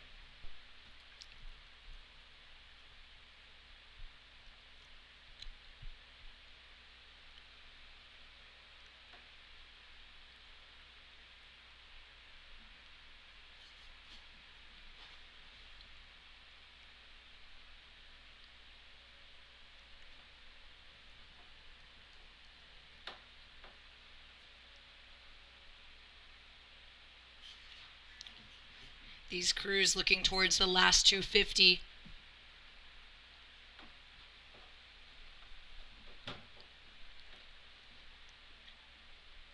Emily Steinbow from Long Lake looking to win this sea level final and finish 13th overall. She's moving into the last 250. Well into the last 250. Hand left. We'll head on in there. Zoom in into those guys. We should be able to get all three of them together. Yeah, perfect.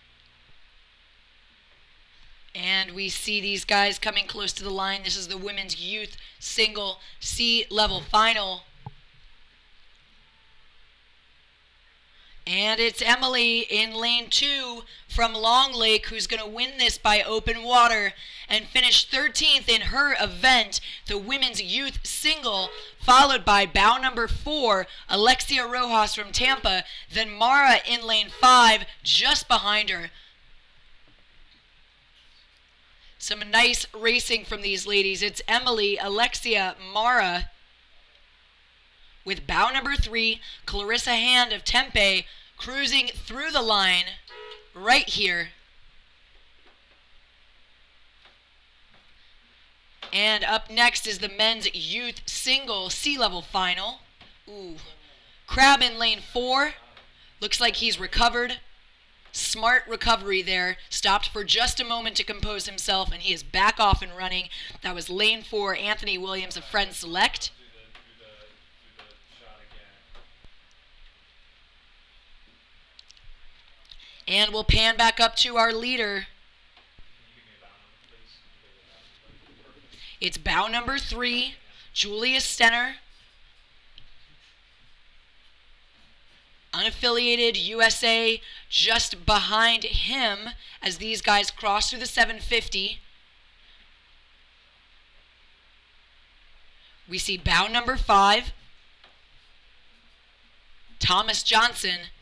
Just behind him in position 4, Anthony. He's gained some speed, definitely recovered off of that missed water. He's cruising, and he's about to cruise by lane 6, Aaron Fernandez from Long Island.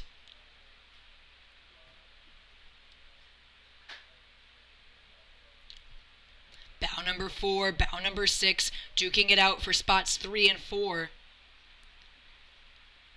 We know that Julius is cruising up at the front of the pack. Looking very long here.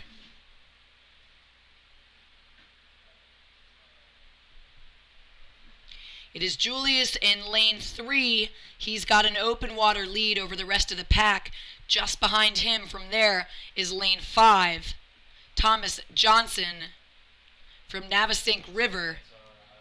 I'd say lane 4 and lane 6 really battling it. I'd say lane 4 right now, Anthony Williams moving toward lane 6, Aaron Fernandez from Long Island.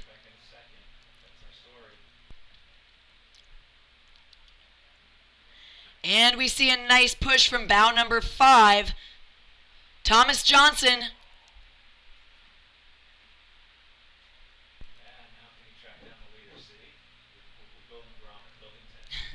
And it's bow number 3. He's cruising. It's Julius in lane 3. Back behind him, the rest of the crowd. It's a race for second here. Brilliant work here from lane 4, Anthony Williams. And look at him go. He started a little bit behind, but man, has he come back. He's past bow 6, Aaron Fernandez from Long Island. And he is past bow 5, Thomas from Navesink River. Look at him go, cruising into that second place position. He can see the rest of the field. It's bow number 3, Julius, and it's bow number 4, Anthony, right behind him. Launches out, finishes live, launches out.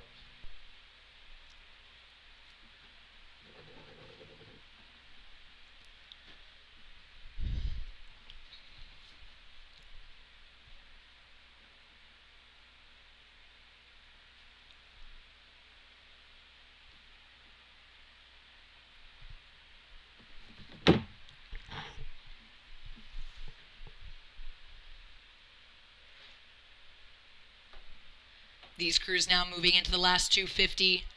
We saw brilliant work from Anthony Williams in the third 500. What can he do in the last 500? And will Julius be able to keep him off? These guys are 2:50 to go, so we'll find out soon, but it looks like Julius maintaining his open water lead.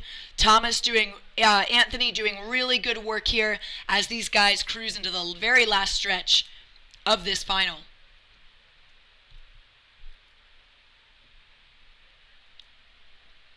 And it looks like it's Julius, but man, is Anthony sprinting. Look at these two go. They're now just about bow to stern, maybe even a little bit less. In fact, they're overlapped. Here they are about a half a length apart.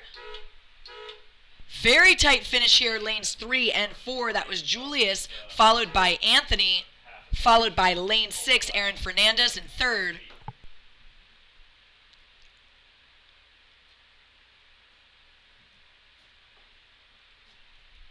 And lane 5 in his final strokes, it's Thomas Johnson from Navesink River.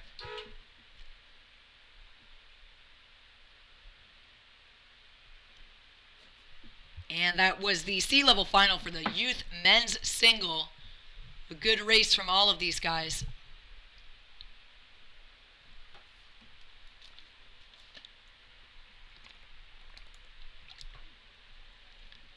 And we see the white flag fair race.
And we are picking up the women's lightweight youth double C final. Early leaders, lane 3, lane 4.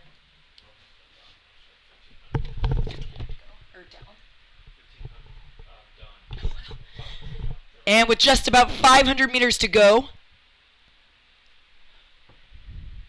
lanes 3 and 4, Redwood and Jacksonville. Lanes 5 and 6, Huntsville, Madison County. And lane 6, New Canaan High School. But as we look up towards our leaders, it's lane 3, Redwood, lane 4, Jacksonville. All right, we're going to switch out. We'll switch out in 3, 2, 1, switch. And looking towards the last 500 meters.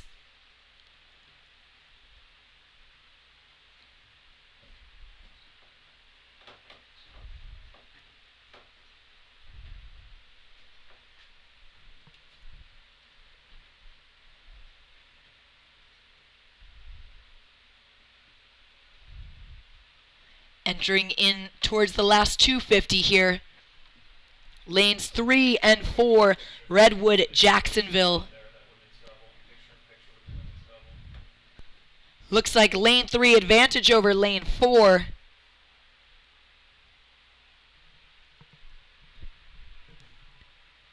Lane 4 cruising. They've pulled out a sprint. It is lane 4, folks. Jacksonville over lane 3, Redwood, by about a length to win this C final. It's Jacksonville. It's Redwood in second. Lane 5, Huntsville, Madison County in third.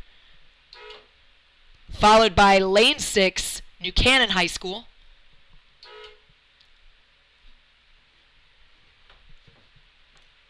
To close out this 4-boat final. All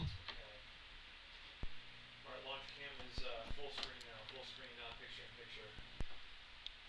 And this is the women's youth double C-level final. We just saw the lightweights go by.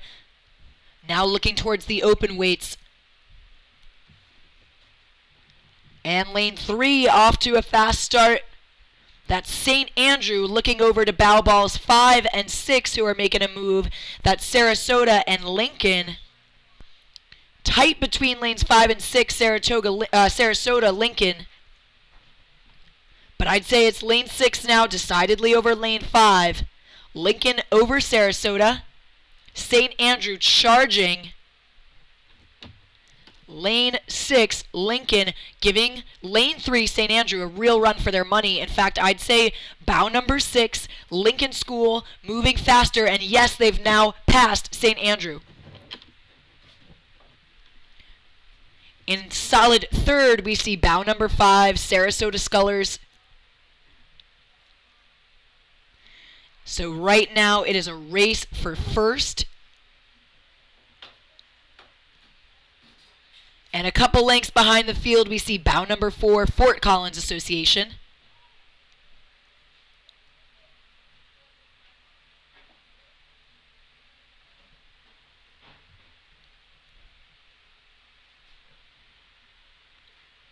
Right now, bow number 6, Lincoln School,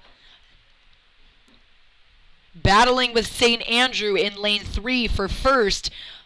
It looks like it's lane 3, St. Andrew over Lincoln. Which means those guys have switched positions. Very tight, though. But I'd say it's lane 3 over lane 6. Definitely very close. A little bit of an angle here. I'd say they're very, very close.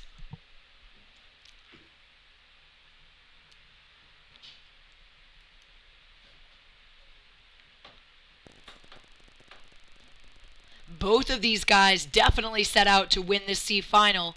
Only one of them will. It looks like lane 6 answering lane 3. That's Lincoln answering St. Andrew. Their Lincoln goes in lane 6. They've now got almost 3/4 of a lead over lane 3. St. Andrew, almost one lead. They are in some kind of a move. And in fact, it looks like they took the stroke rate up just a touch to do it. They're now leading this race by 1 length. That's Lincoln, our leader, over St. Andrew, bow number 3. They've now got an open water lead.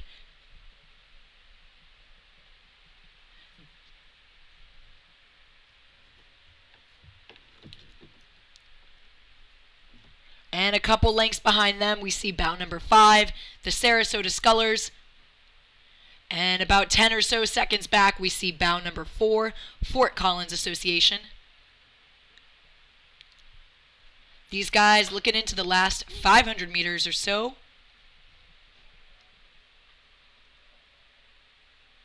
It's bow number 6. Lincoln found another gear in the middle 1,000.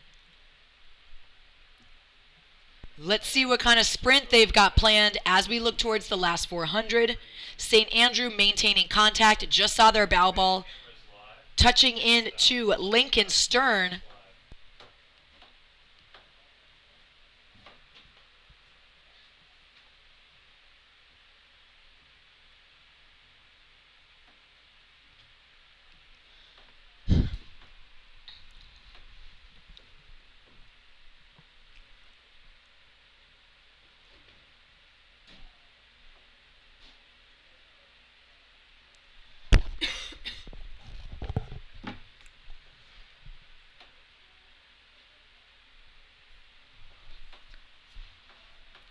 And looking towards the last 250, we'll see, is it Lincoln, is it St. Andrew to win this sea level final?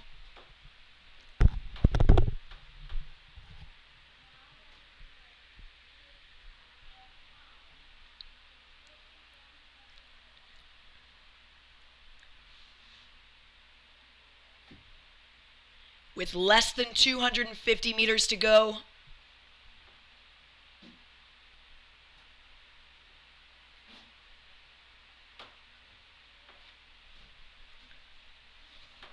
bow number 3, bow number 6, I'd say it's Lincoln for the lead. And here they come. It's Lincoln over St. Andrew by at least a length, a little bit open, definitely open. Here they come through St. Andrew, bow number 3 in second.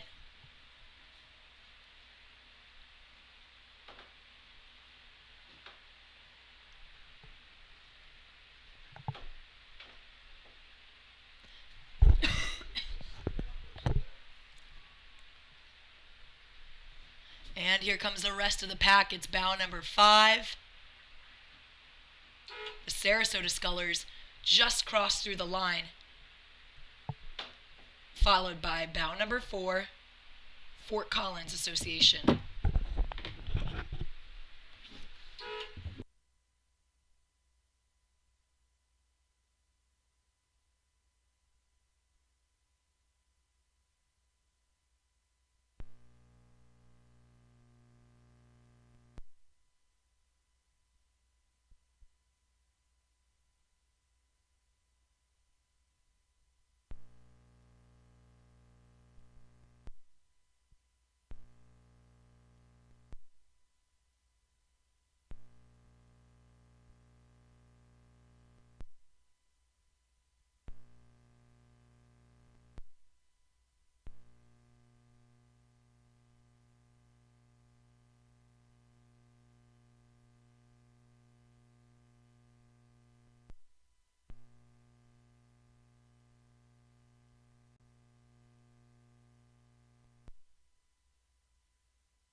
And we are picking up the men's lightweight youth double C final. It looks like it's bow number 4, Mile High. Bow number 6, Seattle. Bow 5, Texas. Then bow 3, Long Beach.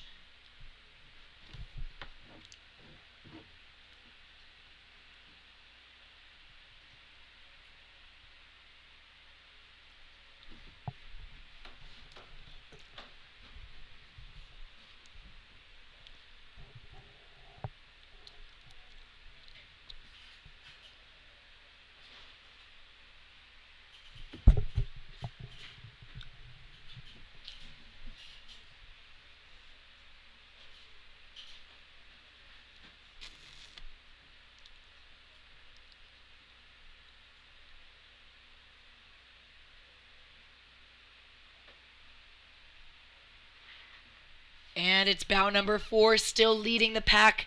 These guys from Seattle.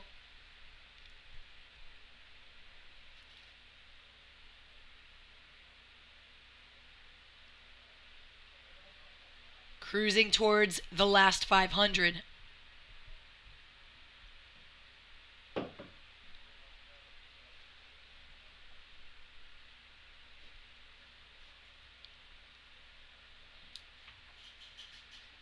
Okay, let's go ahead and hand it off to the finish line. So, finish camera, if you want to get in position. Alright, Joe, we'll switch to you in 3, 2, 1, switch. Goes live. Launch gear was out.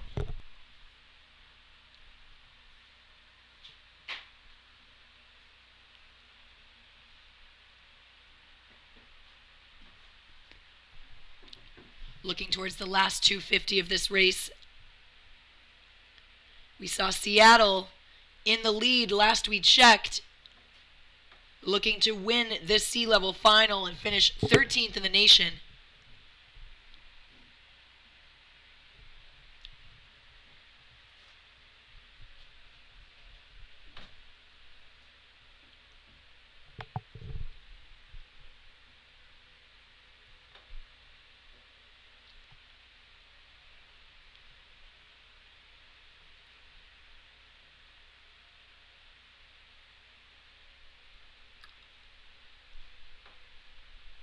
These guys moving through the last stretch. It's Seattle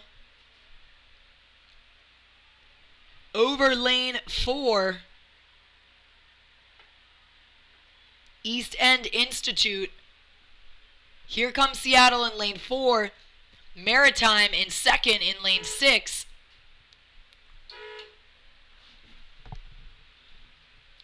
Followed by lane 5, Texas Rowing Center. And on the far side, here comes lane 3, the Long Beach.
And we're picking up the men's youth double sea level final with East End Institute, Seattle Rowing Center, Vashon Island, and Maritime.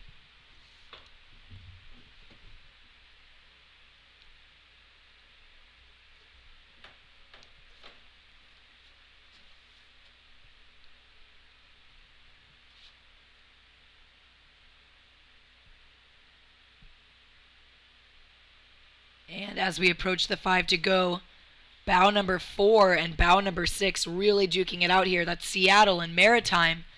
Right now, it is Maritime over Seattle, but not by much, as these guys look towards the last 500.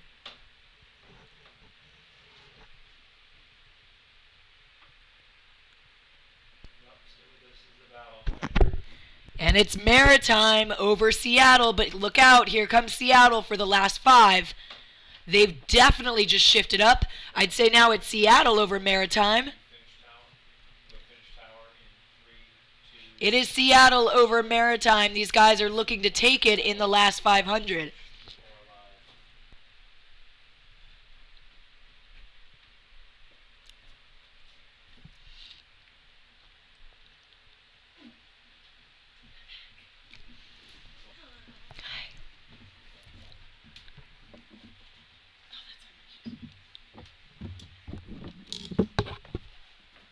And I'd say Seattle is on the move here as they look towards the last 250. Definitely saw them take a shift up.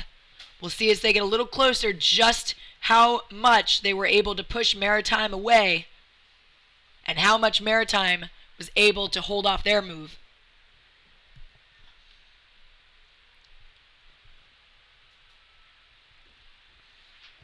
And Seattle charging through the last 250.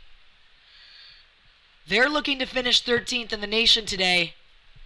Look out, Maritime has taken a second shift up. These guys are definitely in their sprint sequence.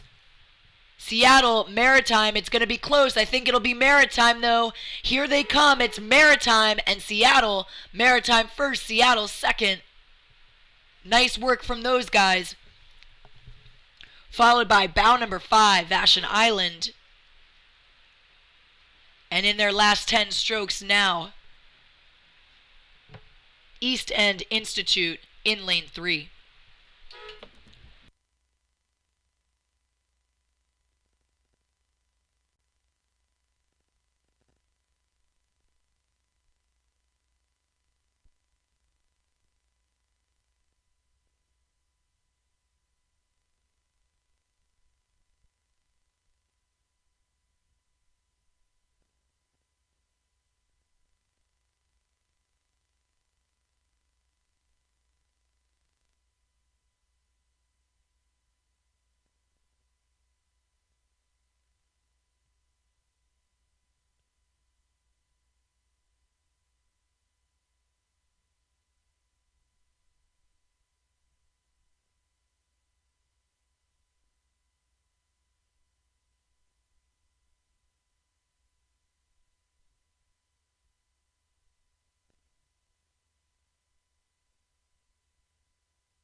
Next on the docket, we have the women's pair C final.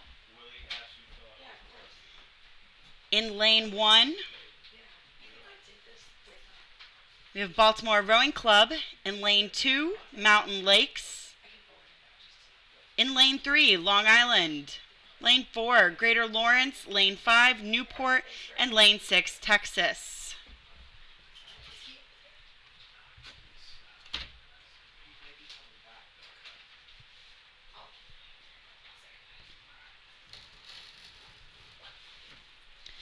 And we have a start, and early on, it looks like lane 6, Texas Rowing Center, has an early lead.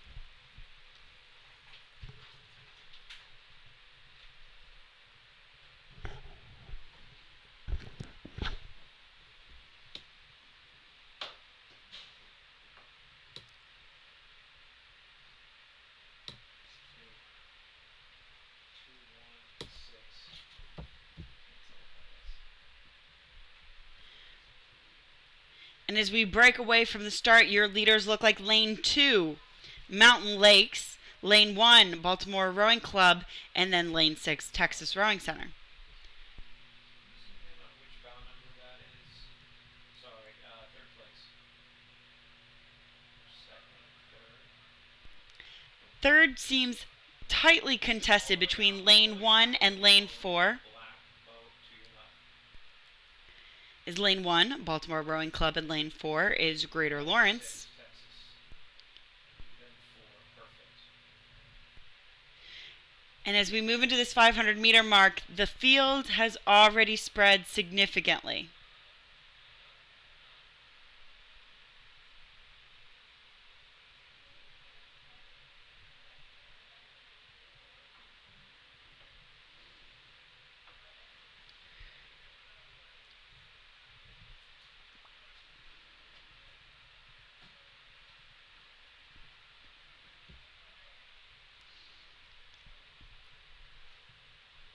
Once again, Mountain Lakes continues to be our leader in this women's pair C final.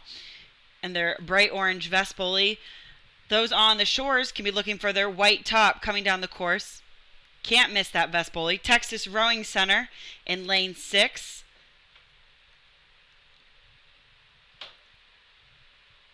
Close behind, looking over their shoulders. I would suspect a move coming out of them soon. They're kind of hanging back like they know they have more juice left to go. And then Lane 4 bringing up in third. Lane 4, of course, Greater Lawrence, but I suspect Baltimore Rowing Club is still hot on their heels.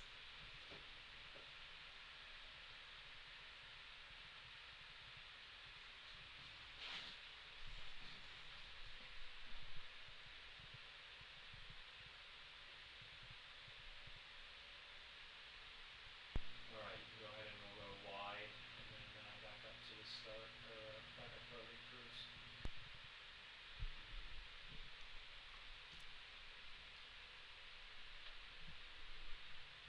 Okay, yeah, it's pretty spread out. Do your best. You're just gonna slowly go from one release to the next. Once again in Lane 2, Mountain Lakes has a commanding open water lead over the rest of the field.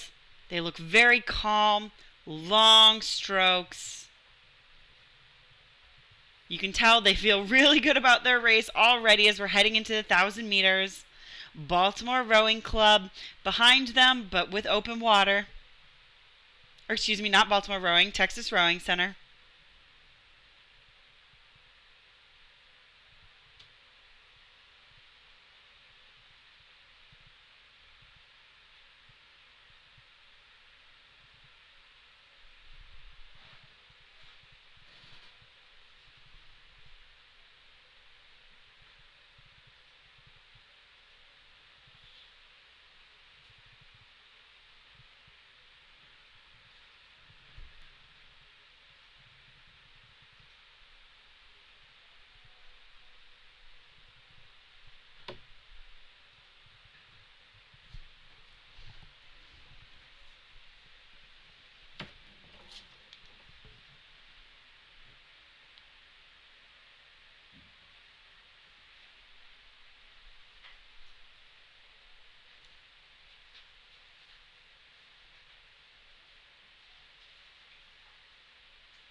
Once again, heading into the 1,500-meter mark. Mountain Lake still holding a large open water lead over the field. And behind them, Texas Rowing Center. And then a fight going on between Baltimore Rowing Club and Lane 5, the Newport Aquatic Center.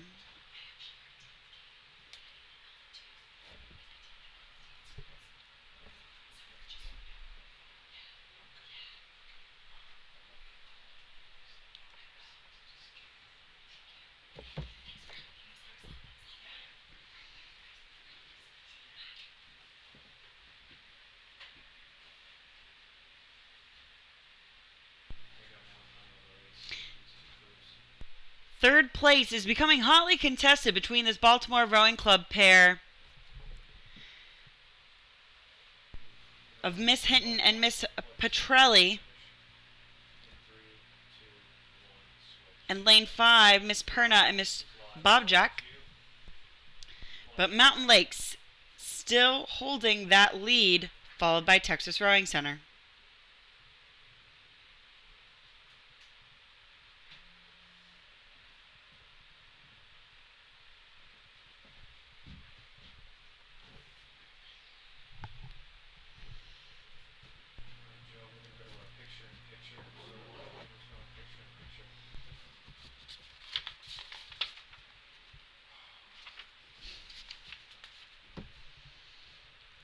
As we're hitting the red buoy lines, Great Lakes still holding on to that lead, followed by Texas Rowing Center.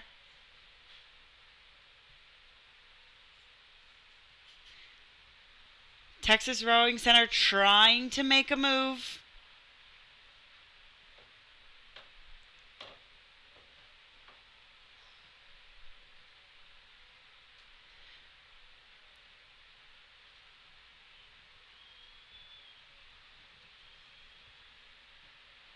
And here comes Mountain Lakes.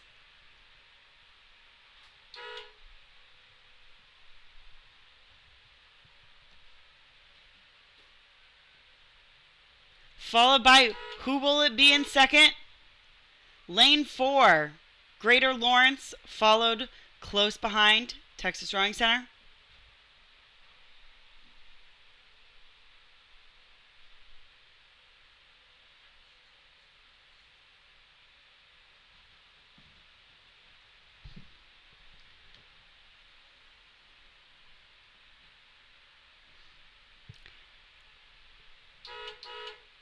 And here comes lane 5, Newport, and lane 1, Baltimore Rowing Club.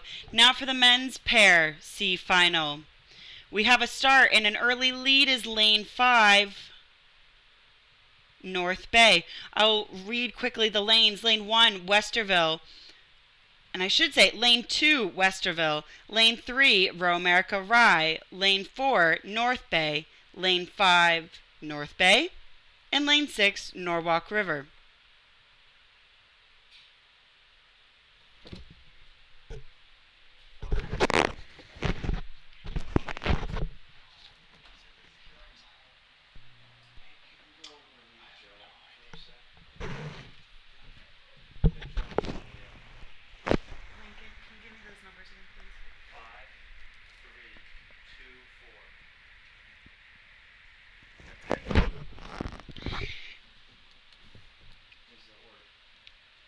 And once again, your early leaders, lane 5, North Bay, followed by lane 3, Row America Rye, lane 2, Westerville, and then followed by lane 4, the second North Bay crew.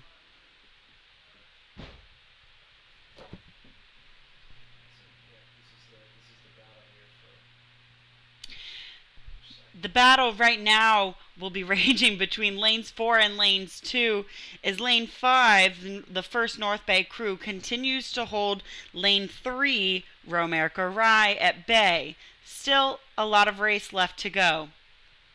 But lane 3 making a move, followed by lane 4, that second North Bay boat, with a strong charge.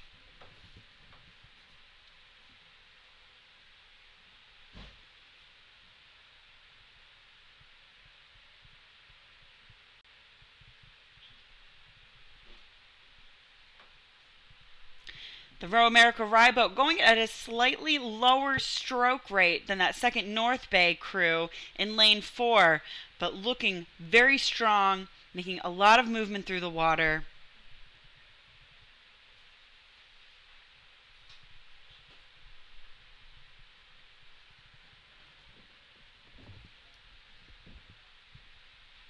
And they will continue to inch into that lane 5 boat.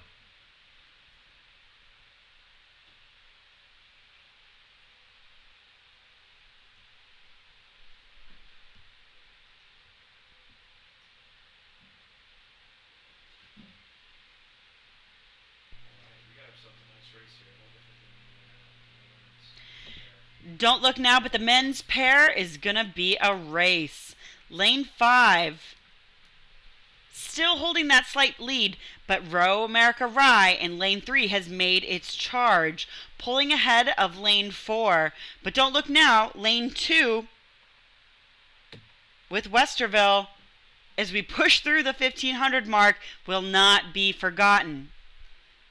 Is 500 meters enough time for lane 3 to make its move on that North Bay boat? And lane 5 has responded, beginning to pull away from lanes 4 and 3, who are still, every stroke, someone's bow ball pulls ahead further, but it'll be a fight to the finish.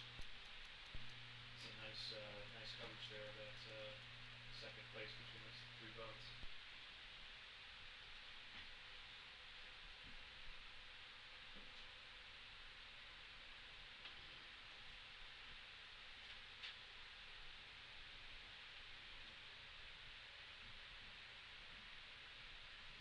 As we hit the red buoy lines, the fight for first seems to have come closer.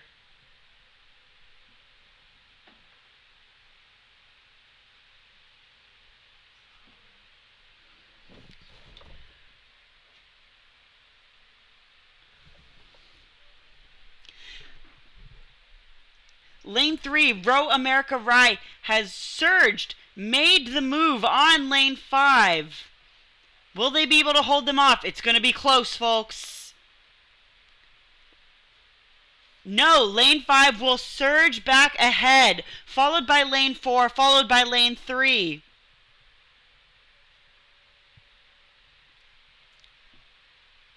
And it will be lane 5, lane 4, and then lane 3, followed by lane 2, Westerville.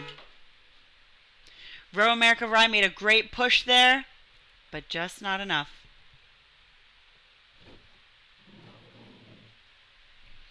Up next, we have the women's quad C final, quadruple sculls.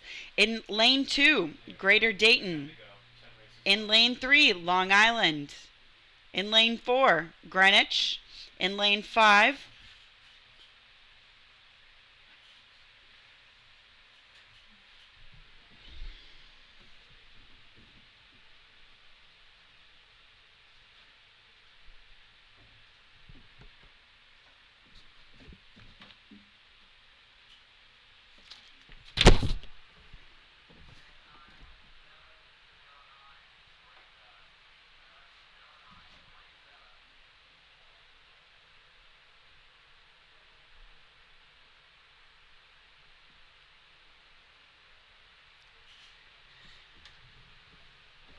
so once again, we have a start in the women's quadruple sculls C final between Greater Dayton, Long Island, Greenwich, and Row America St. Charles.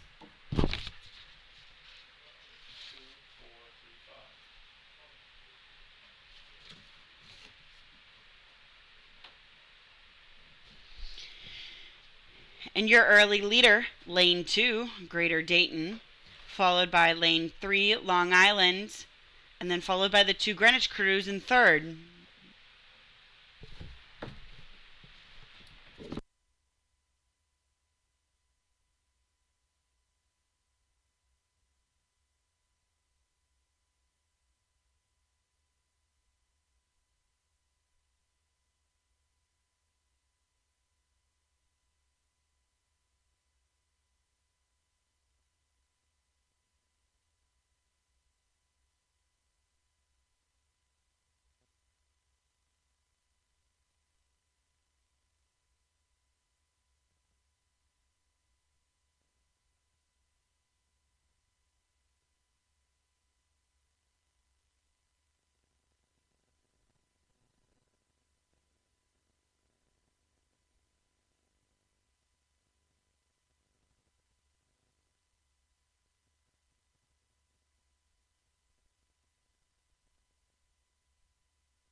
So with four quads across in this C final, we still hold a lanes 2, 3, 4, 5 lineup.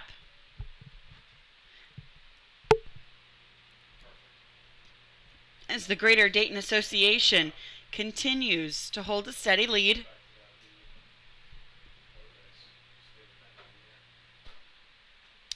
But it is a boat race.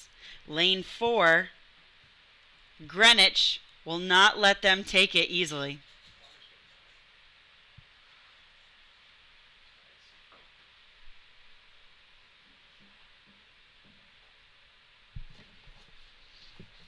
As we head into the 1,000 meters here, Greater Dayton and Greenwich just about even. But Greenwich now has a slight lead, making a move and walking unless Greater Dayton can make a move and stop them here. And Greater Dayton has once again edged out in front with a slight lead.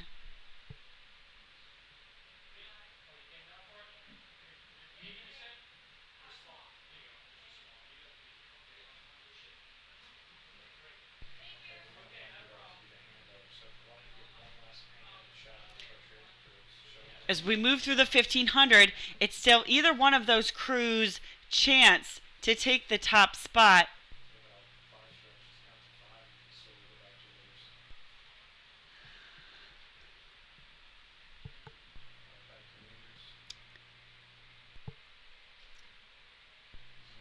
As Long Island comes in third place, followed by Row America St. Charles.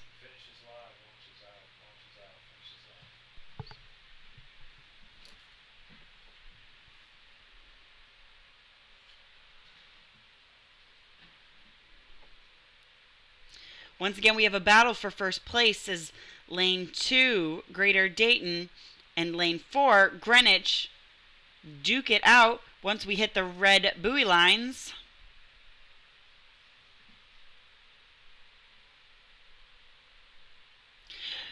From our seat here in the finish tower, it looks as though Greater Dayton has made a move and is starting to take water on the Greenwich crew.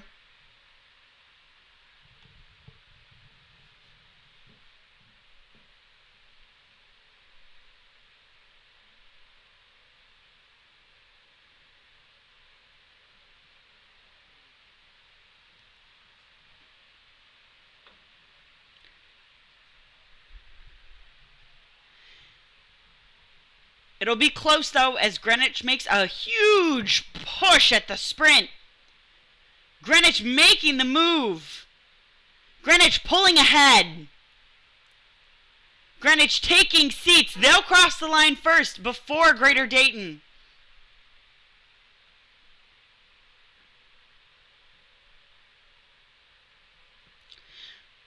Followed in lane 3 by Long Island. And Row America St. Charles rounding out the group.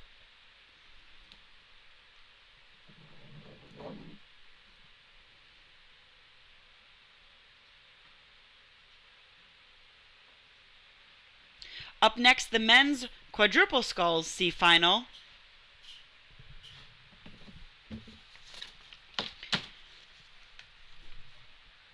In lane 2, Everett Association. In lane 3, Rochester, Minnesota. Lane 4, Redwood Scullers. And lane 5, Sarasota Scullers.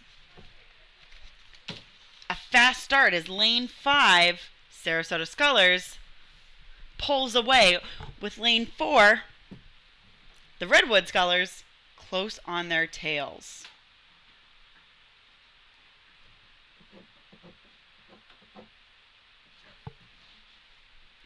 So your early leaders, once again, are Sarasota Scullers, followed closely behind Redwood Scullers. As Rochester, Minnesota, and Everett Association duke it out for third place.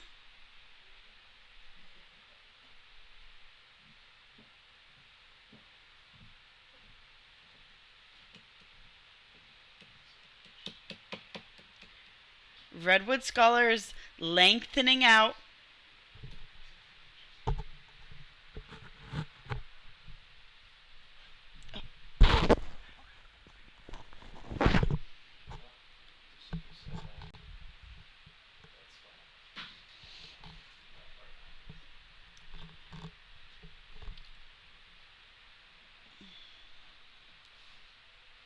This Redwood Scholars crew continuing to get long, and every time they get a little bit longer, they continue to take inches on this Sarasota crew.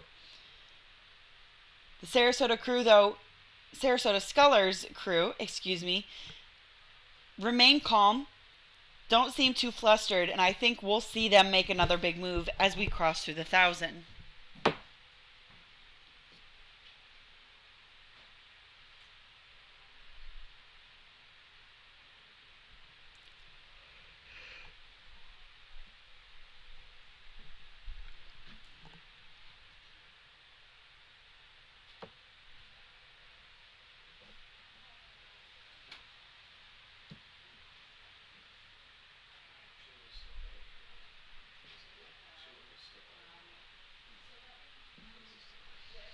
The fight for third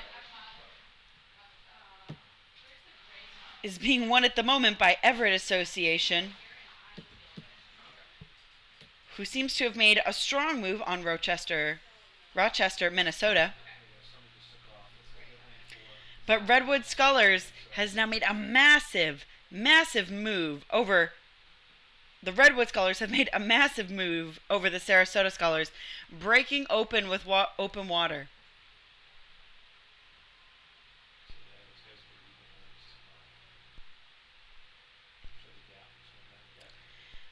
For that Redwood Scholars crew, it's keeping those long, strong strokes that helped them maintain their fitness to really pull away from that Sarasota Scholars crew that was just looking to catch up, but they didn't make their move fast enough.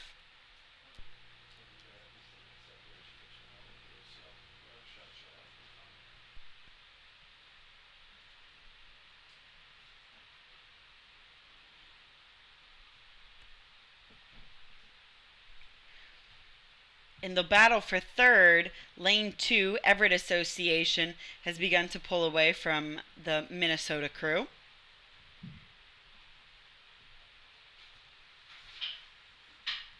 And Redwood Scholars continuing to just open up that open water lead in this men's quadruple sculls C final.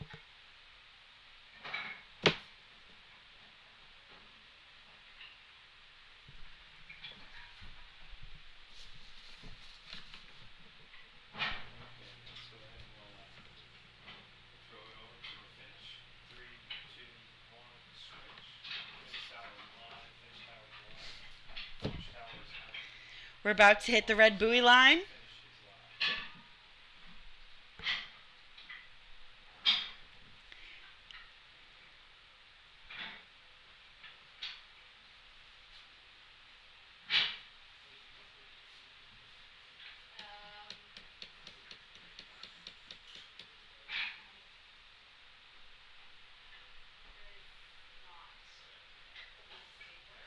The Redwood Scholars continue to just pour it on as they pull away with a bigger lead with every stroke.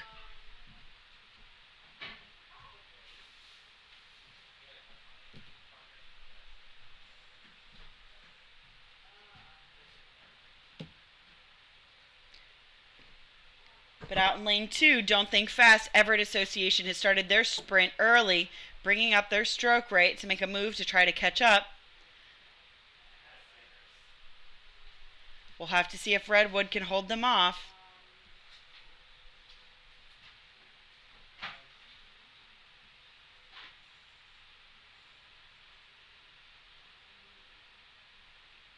A good attempt, but I don't think they'll be able to, as lane 4, Redwood Scholars, comes through with an open water lead over the field.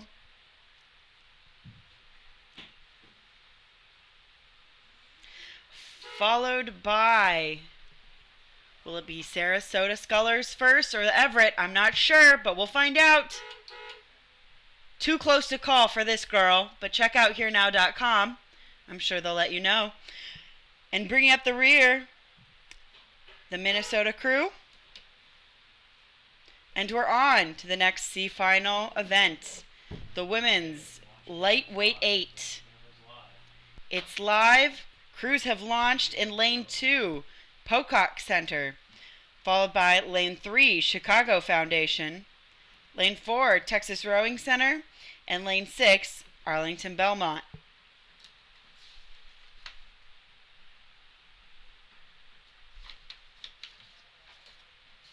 In the A and B finals, we saw hotly contested races with photo finishes, so hopefully the C final will be just as exciting for us.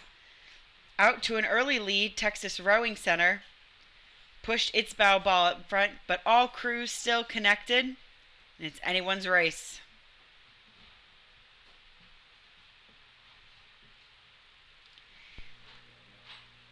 Lane 5, the Arlington Belmont crew in the red shell, also doing a good job of keeping its bow ball highly connected with that Texas Rowing Center 8.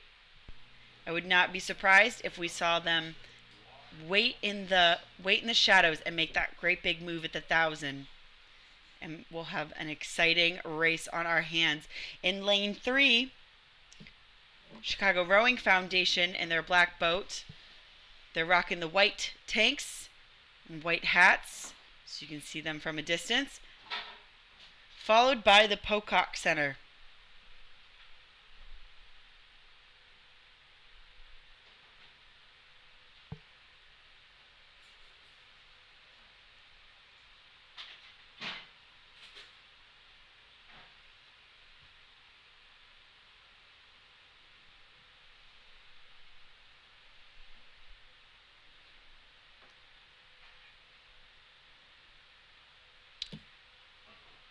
Chicago Rowing Foundation coxswain calling for that move. She wants to bring her crew up even with Texas Rowing Center and with Arlington Belmont.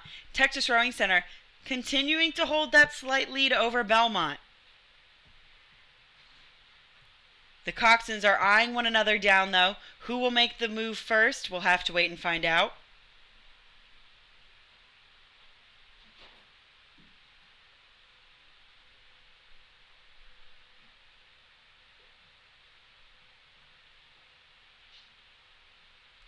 The Texas Rowing Center coxswain doing a good job of letting her crew know where they are. You can tell she continually is looking out to make the call of how many seats up they are. Don't want to let Belmont come in and make that move without them knowing it. Chicago Rowing Foundation coxswain also confidently making the call, it seems, from our standpoint, that Chicago can make the move. And they take a seat on Belmont. Chicago is moving.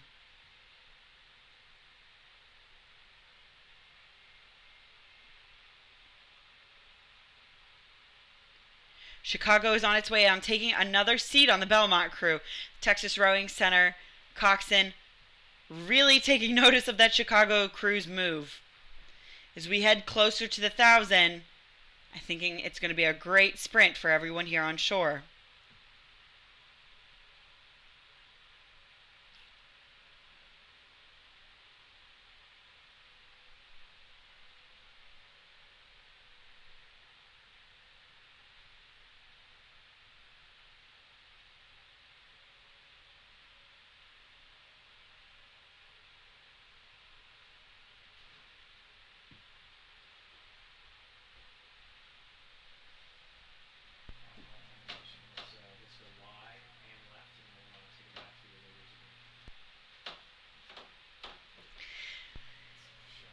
Texas Rowing Center still holding on to that lead, but from our standpoint, it looks like only a 4 or 5 seat lead on the Belmont crew, with lane 3, the Chicago Rowing Foundation, waiting in the wings.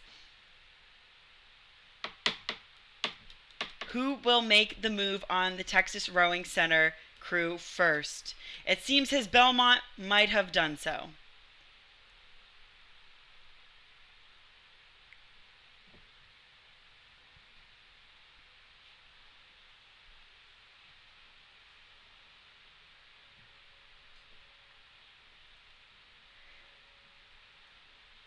Texas Rowing Center coxswain sitting on 6th seat of the Belmont crew as Chicago continues to work its way up through that Belmont boat. Okay, let's go ahead and wide. We'll do a wider shot, so zoom out. I'm going to pan to the right a little bit. I'll give a nice big overview.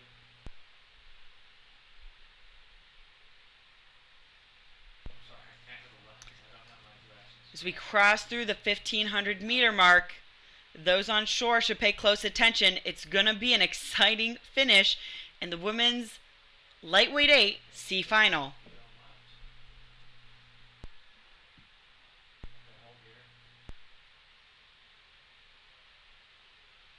Good shot, good shot. All right, we're going to toss it over to tower in 3, 2, 1, switch. Okay, launches out, tower's in.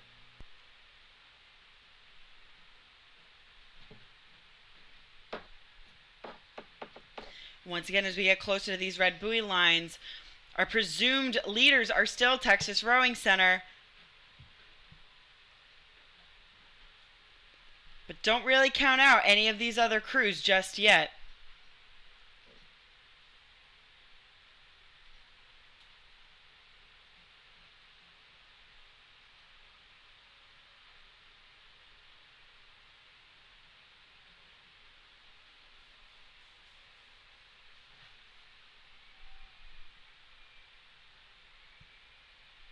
Chicago Rowing Foundation has made a massive move to overcome the Texas Rowing Center.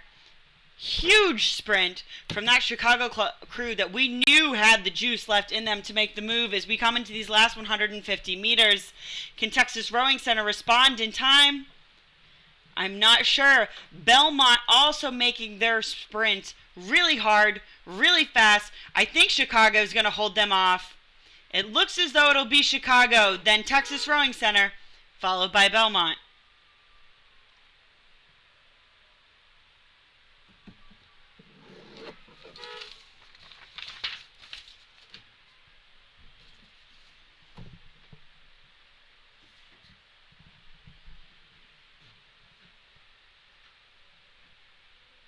Up next, the women's 4C final.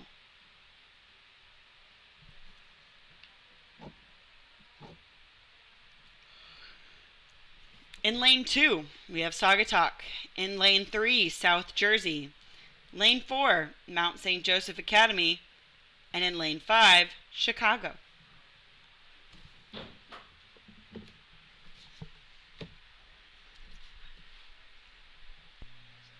7 races, 7 to go, 7 to go.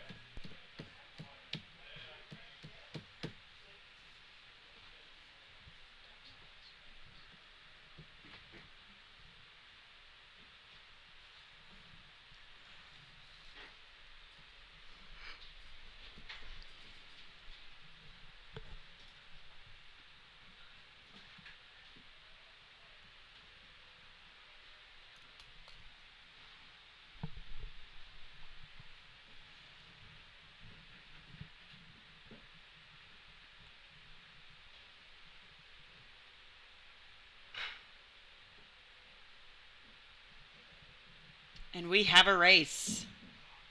Once again, I'm going to read through the lineups. Lane 2, Saugatuck. Lane 3, South Jersey. Lane 4, Mount St. Joseph Academy. And in lane 6, Chicago Rowing Foundation.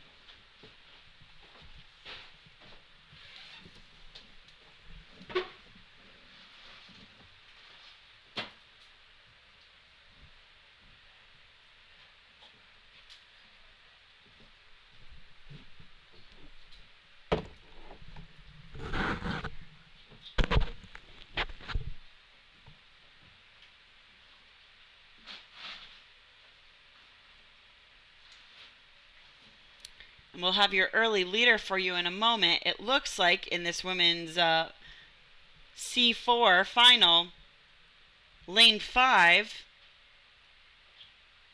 Chicago, and lane 3, South Jersey might be our early leaders, with South Jersey holding a seat or two lead on that Chicago boat.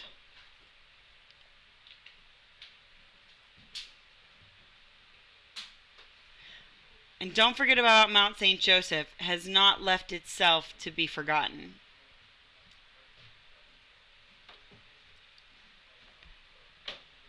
So right now, Chicago, Mount St. Joseph, South Jersey, from 3 to 1 is your lineup as we pass to the 500-meter mark.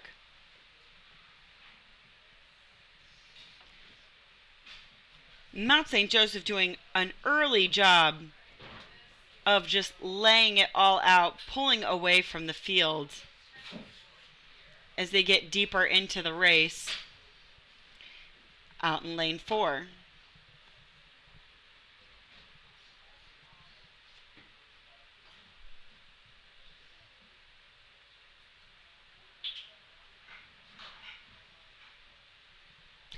South Jersey and lane 3 pulling away, not Mount St. Joseph.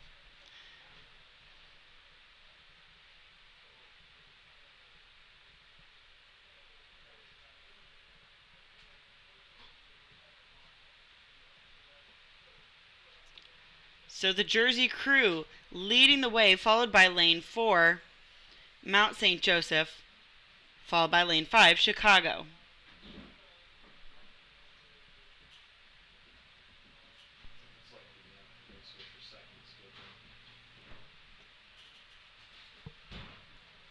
Saugatuck still keeping its bow ball in the mess of things, though.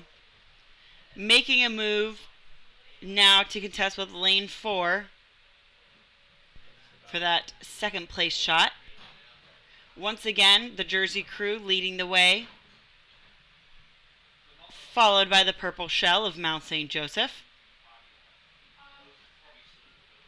And Saugatuck hot on their heels.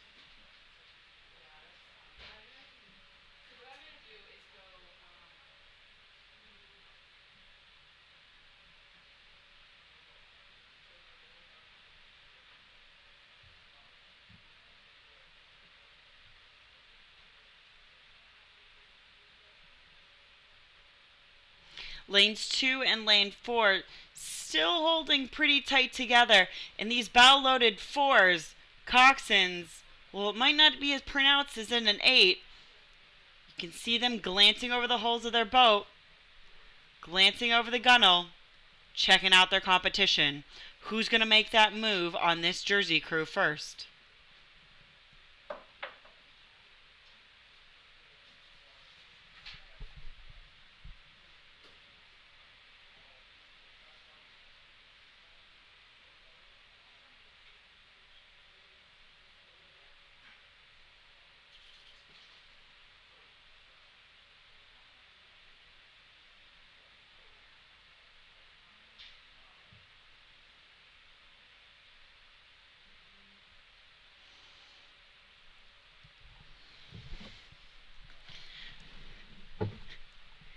As we near the end of this race, our lineup still hasn't really altered as lane 4 and lane 2 might be making their move on this Jersey boat now as we get closer to the 1,000-meter mark. Or excuse me, the 1,500-meter mark.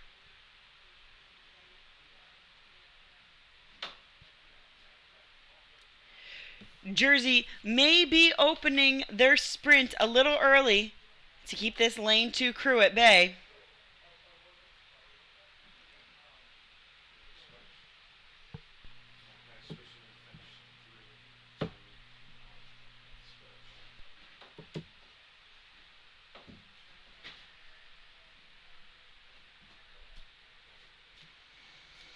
But as we hit the red buoy lines, it looks like nobody is close enough to contest South Jersey crew.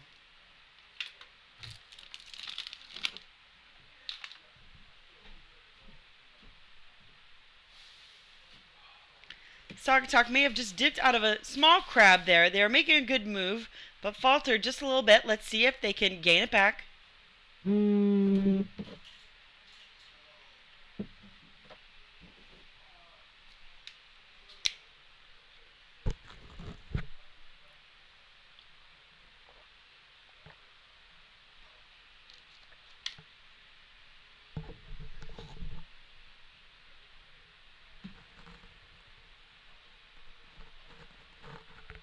As we hit these red buoy lines, South Jersey continuing to hold a strong lead as Saugatuck was able to make up for their bumble a little earlier and really hold on to that second place finish as we hit the last 150 meters of this course.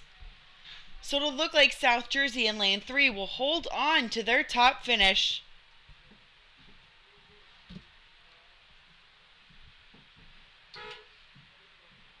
The race for second will be a little closer contended as it goes lane 2 and then lane 4. As Mount St. Joseph Academy and that purple shell are able to just let Saugatuck squeak by. So in the men's lightweight 4C final, we have a start. And similar to the last lightweight men's 4 crew we had go down the course, these boats are connected as social media favorite Field of Dreams makes its way back on the course again for the Wilmington Youth Association crew. Your early leader, however, breaking away from the rest of the crews fairly fast in lane 2 is Father Judge High School with almost open water automatically, but the fight for second place will be hotly contested.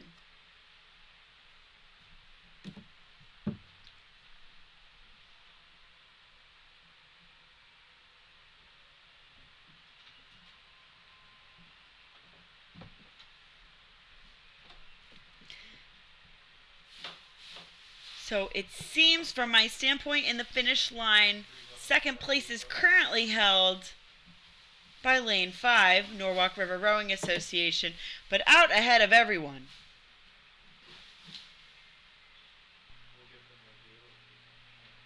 is still lane 2, Father Judge High School, who the further the crew makes it down the course, the larger their open water lead continues to open up. Lane 6, Community Rowing, not Norwalk River, is also making a very, very solid move to break away open water on the rest of the crews. Lanes 4, 5, and 3 now battling it out for third place. 3, 4, and 5, of course, being Sarasota, Norwalk River. Broomfield, Acton, Boxborough, Sarasota, and Norwalk River.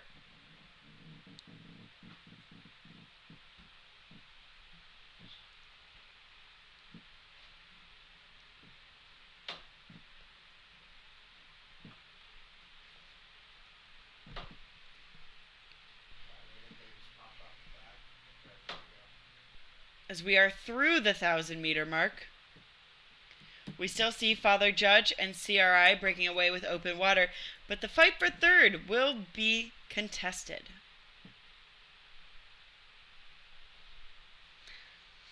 Lanes 3 and 5 have begun to set themselves apart as lane 4 drops off Sarasota. Lane 2, Father Judge still laying it on. Long strokes, deep puddles. It would take a CRI miracle to catch up with them, but here's hoping.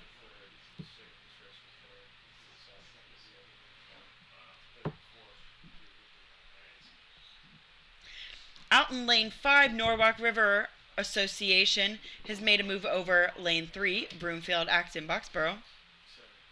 But lane 4 is still not out yet as Sarasota continues to keep themselves in the mix.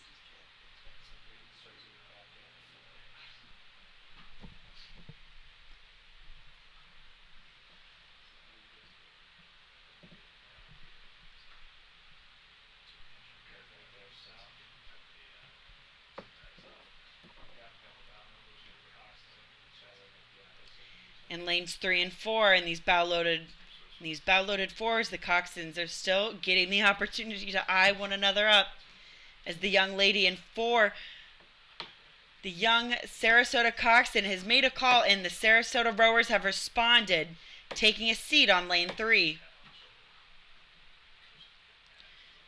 Broomfield, Acton, Boxborough going through the 1250 will have to make up the move. And they do. Let's go wide. Let's zoom out. And I'll transfer it over. Why don't you go ahead and slowly clean your way back up those other surges way out front. Once again, to give you an update, in lane 2, Father Judge High School still holding a commanding lead in first, followed by Community Rowing.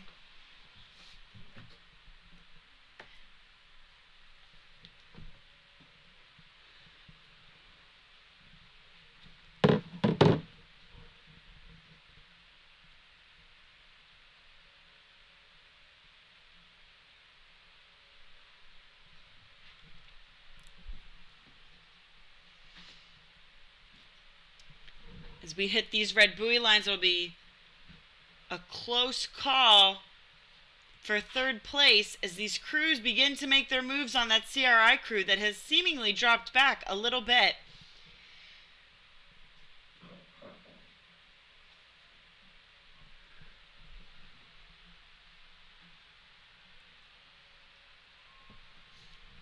Here we are at the finish line, seeing Father Judge High School cross. It'll be Community Rowing, from my standpoint, in second, with a boat length on the other crews. But who will it be for third? Will it be Sarasota or will it be Norwalk? There goes CRI. Norwalk seems to have put its bow ball in front of Sarasota. Broomfield, Axon, Boxborough. And then rounding out the field, Wilmington Youth Association. And we have a start in the men's 4C final.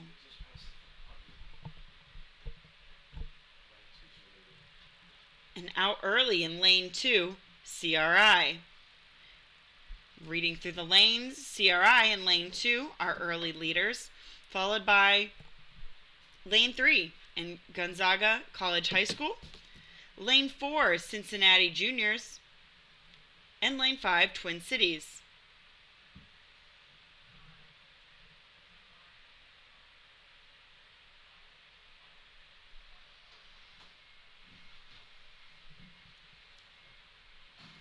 This men's 4 race will be another race that'll be, I am going to give an early estimate, have a good close finish in it somewhere. The CRI boys, while they surged ahead, seem to have lengthened out and are looking to just maintain this lead over lanes 3 and lanes 5.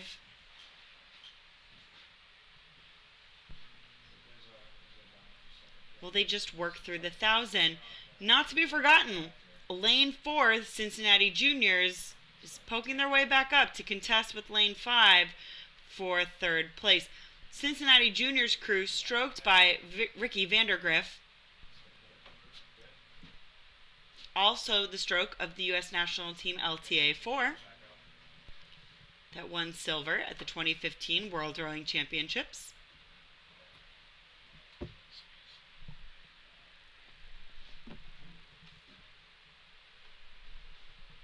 But CRI still holding this commanding lead over the other crews.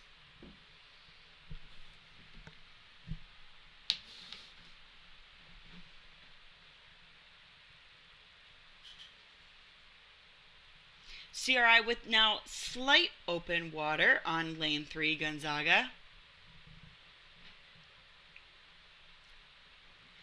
As Cincinnati has made a move on lane 5. Twin Cities and Cincinnati now duking it out for third place. Cincinnati moving, walking on Twin Cities. Their coxswain making the call. He knows that Cincinnati's got the momentum. But Norwalk is responding. It's going to be a tight finish for third.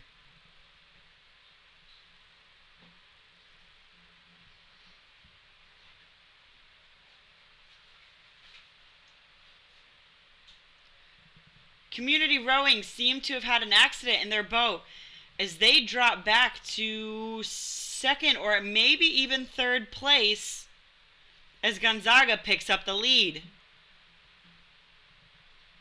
CRI surging forward, trying to make up for lost time, but will lane 3 be able to hold them off? I'm not sure, but we'll have to watch as we head into the 1,000 meters.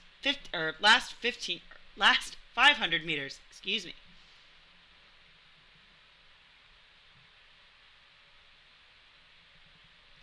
CRI bringing up the stroke rate, trying to make up for lost time. Norwalk attempting to hold them off.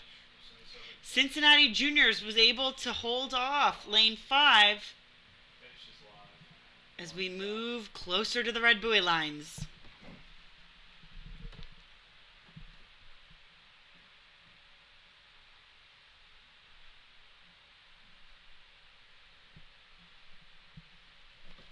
From our standpoint, it looks as though the CRI crew was able to make up for lost time and reclaim that first place spot for this men's 4C final.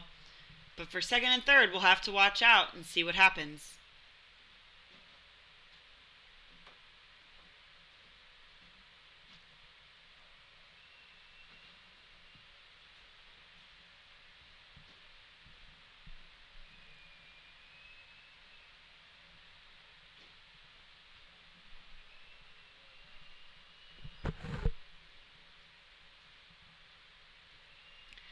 And it looks as though CRI has done a great job of coming back and holding off that Gonzaga crew. Cincinnati, though, making a pretty strong sprint. If Gonzaga wants to hold on to the second place, they'll have to watch out as Cincinnati comes creeping up behind them. It'll be CRI, but who will take third? Not to be forgotten in lane 5, Twin Cities also making a move. Norwalk will take second with Cincinnati Juniors and third, followed by Twin Cities. Before we go, that's 2 races apiece for each of you. That's it. 2 more races apiece.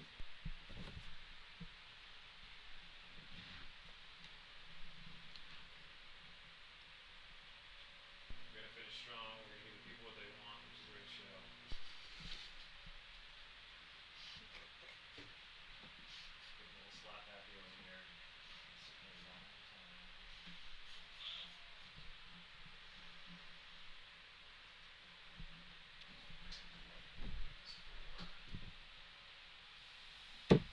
And we have a start in the women's C final, lightweight 4. In lane 2, Wilmington Youth Rowing Association. In lane 3, Los Gatos. In lane 4, Mountain Lakes. And in lane 5, Holy Names Academy. Your early leader, lane 3. We're coming across the line together here. Yeah, it's 5 and 3. Lanes 5 and 3, Holy Names and Los Gatos, are bow, bow, and bow, bow off the start.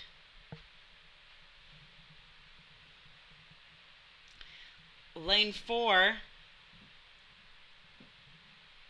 Mountain Lakes rounding out your top 3, but deeply connected to that that lane 4. Lane 2, Wilmington Youth Association won't be counted out just yet. Yeah, it looks like that's the big race for first. But right now, every stroke is a new leader as Holy Names Academy and Los Gatos trade first place back and forth with each swing.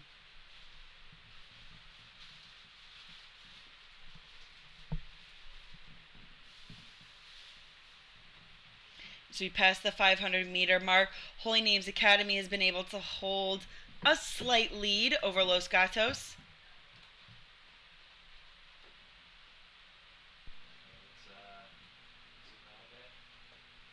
Just a little. There you go, good.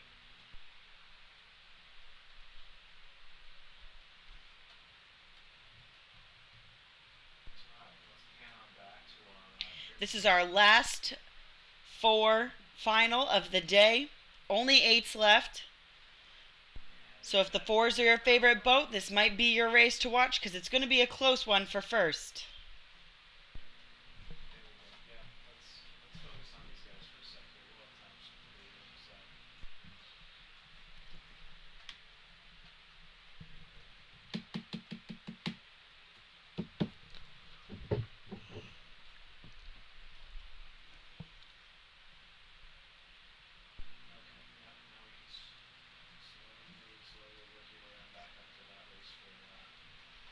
Lanes 2 and lanes 4 putting up a good fight for third place, but the real race is going to be between lane 5, Holy Names Academy, and Los Gatos, as Los Gatos has made a move to counter-move lane 5's earlier move.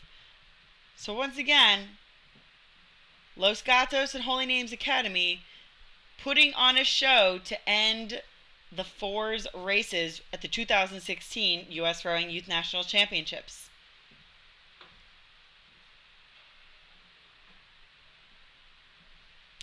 Los Gatos and their highlighter green hats, easily recognizable from shore. Holy Names Academy, who at the 1,000-meter mark seems to have dropped off the pace a little bit. And their white visors and gray and red blades, they'll need to make a move to combat the Los Gatos. Big push.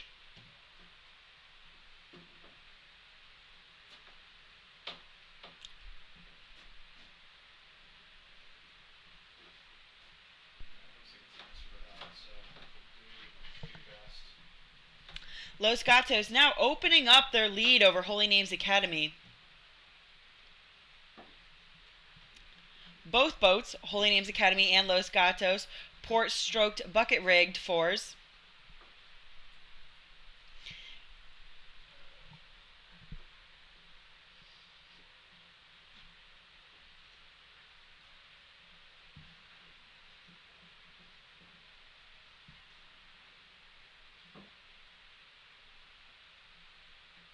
As we move into the 1250 mark, Los Gatos still opening up their open water lead over Holy Names Academy.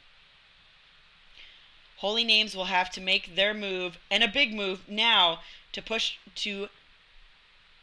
push forward and meet up with this Los Gatos crew that seemingly further and further into the race gets longer and faster.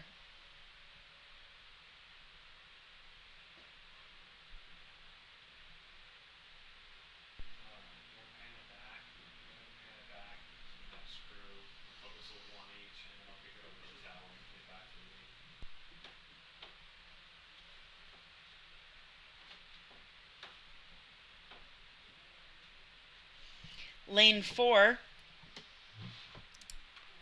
Mountain Lakes holding a strong place for third, with Wilmington Youth rounding out the fields. As we hit through these last 500 meters. Once again, folks, if you're a lover of the 4, it's the last 4's race of the US Rowing Youth National Championships. Some people like the drama of the 8, others like the grit and glory of the 4. And for the Los Gatos women's lightweight 4, this will be their day in the C final, with a great open water lead over the rest of the field.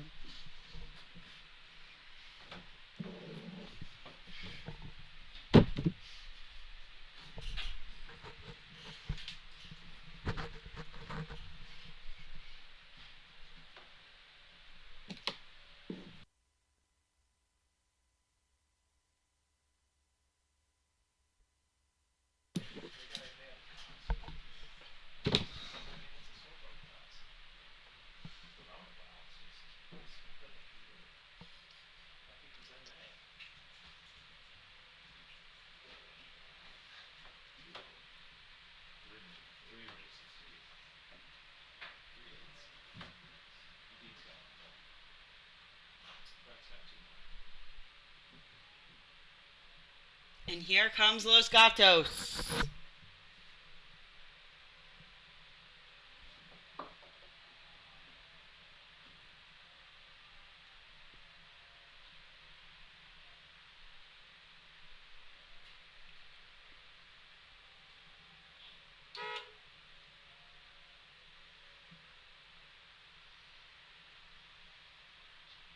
Los Gatos followed by Holy Names Academy.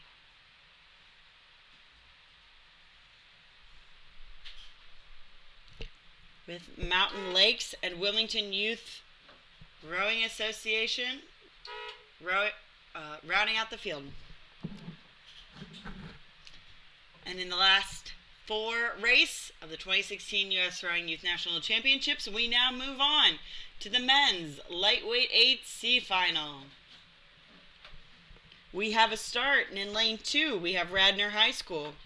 In lane 3 we have OKC Riversport. In lane 4 Saugatuck, and in lane 5 Orlando Area Society Incorporated. So, with the start, lane 5, Orlando is your early leader, but lane 2, Radnor High School, has jumped out and is going to give them a run for their money. And we're close to bow ball in this race. Lane 3, OKC Riversport and their orange shell. As we cross to the 500, it's those 3 crews are your top 3.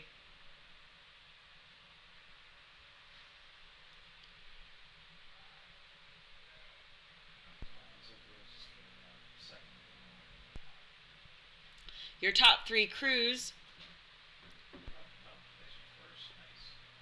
Radnor, OKC, and Orlando area, are still very much connected, with lane 2 and lane 5 trading off first place with every stroke. Lane 5, Orlando area, might be making a move here.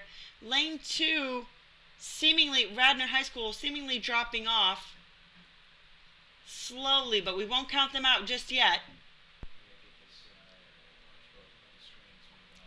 And through it all, OKC Riversport keeping themselves in the mix.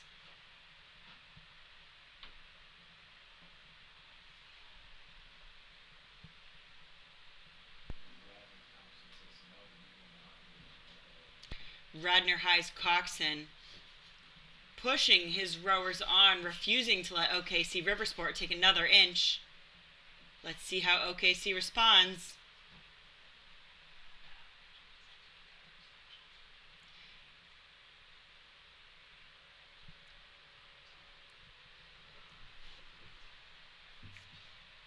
Orlando holding on to their slight lead. But once again, these other 2 crews are sitting in perfect positions to make moves.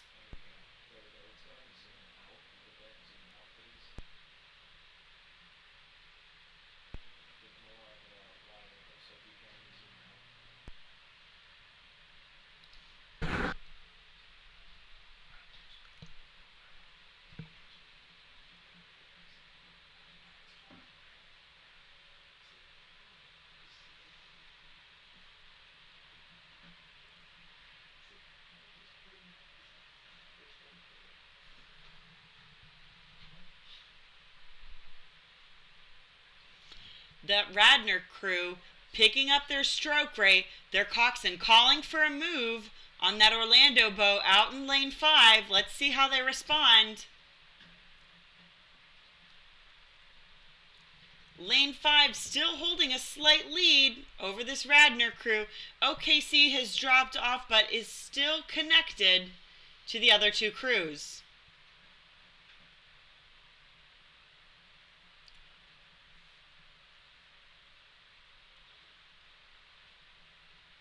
Radnor rowing what seems to be slightly 2 clicks higher than OKC, but OKC once again making a move back through Radnor.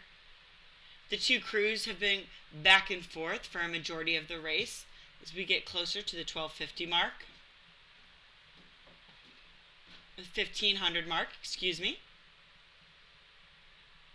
The crews just passed through the 1500 meter mark. And it'll be a close one. If you like lightweight eights, this is a great way to end your Saturday. It's going to be close. Okay, let's let them row through you a bit. Let them row through you. Just let them go. Hand to the right, and we'll switch in 5, 4, 3, 2, 1. Switch. Launches out. And here we are, hitting this red buoy line. Will Orlando in lane 5 be able to maintain their lead? Has Radnor High School finally made a big enough push out in lane 2 that they can overcome them? It looks like they have.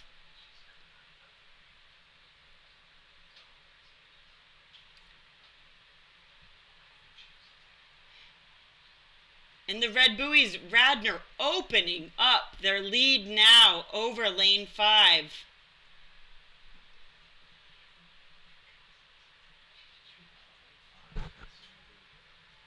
OKC attempting to make that push into the lane 5 crew. I don't think they're going to have enough room on the race course to do it. Radnor 2 seats up maybe, but lane 5 making another huge push. Big sprint. Lane 5 crossing first, followed by lane 2, followed by OKC Riversport.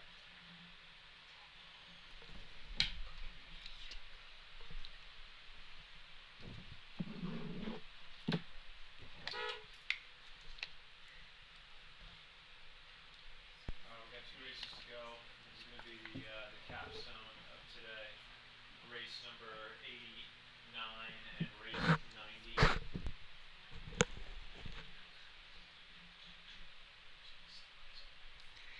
Two races left in the day. We're at the women's 8C final of this 2016 Youth National Championships, the largest Youth National Championships USRowing has ever hosted.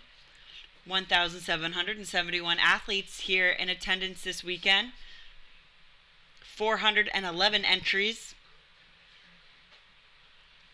It's been a big one, but in this race we have Mount Baker in lane 2, Orlando, lane 3, Nashville in lane 4, and New Trier High School in lane 5. Your early leaders are lane 4 and lane 5, with lane 4 just a seat ahead of lane 5.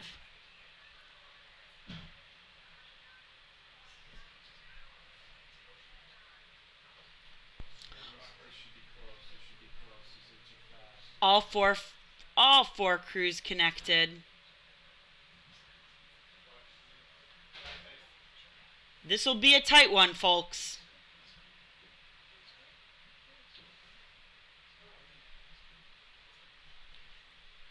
Lane 4 Coxon trying to give her crews the okay. Take that early lead. Let's get out and show some dominance. But lane 5 might not let them have it so easy as the two begin to edge away from the other two crews in lanes 2 and 3. Okay,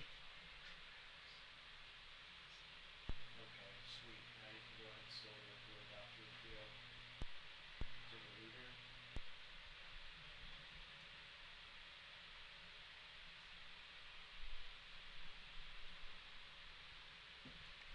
Lane 5 dropping off a bit as lane 4 surges forward.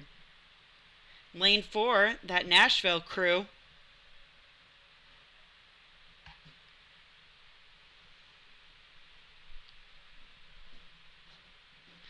You can look for them on the shore with the aqua and yellow blades. But don't mess them up or mix them up with the aqua and blue blade, aqua and green blades, excuse me, of their competitors in lane 5. Now let everybody move through your shot.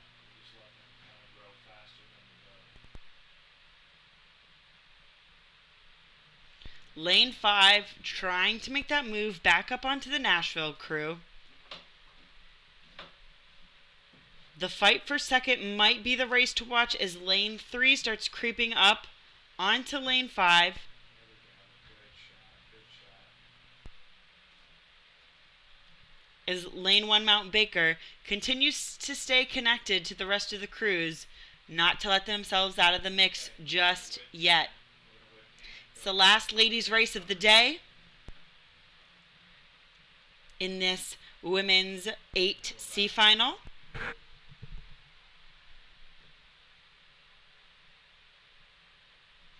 Nashville continuing to hold a 7 to 6 seat lead on the New Trier High School. In third place, we have ourselves a boat race, though, as lanes 2 and lanes 3 are bow ball to bow ball, dead even.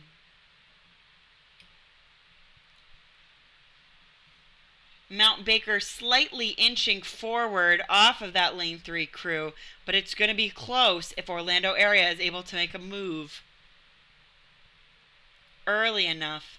And now we're trading bow ball and bow ball. Third and fourth place bouncing back and forth between the second and third lanes. Nashville continuing to hold a lead, but it looks as though lane 5 might have made their move, taking seats on the Nashville crew.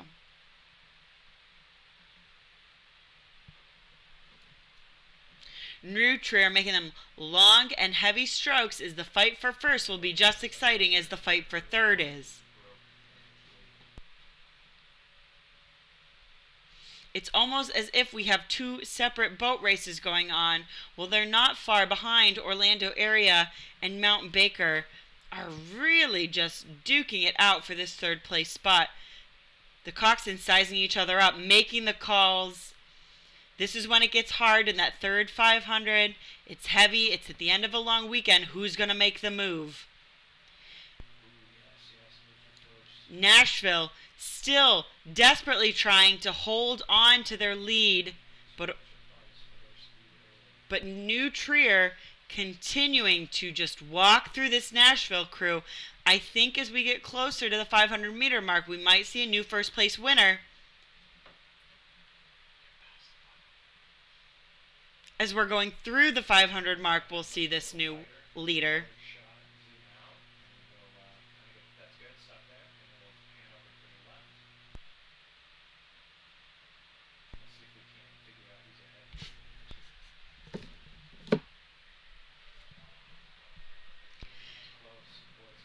The fight for first is close. What a way to end the regatta for the ladies. Okay, why don't you slow down, let everybody pass by you, zoom nice and wide, pan to the right, and I'll take you to the finish tower in 4, 3, 2, 1, switch. Okay, you guys are done.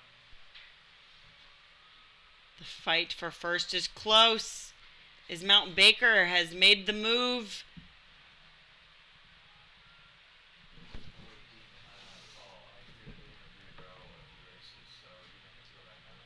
Has made a move as 4, 5, and lane 2. It's gonna come down to a bow ball to bow ball finish. No, lane 5 makes a huge push. It'll be lane 5 taking the lead in this race. New Trier, Nashville, Mount Baker made a great push when they hit the red buoy lines, but might not have been able to keep it up. And rounding out the crews, lane 3, Orlando Area Rowing Association. Way to end the ladies' races here on Mercer Lake at the 2016 U.S. Rowing Youth National Championships.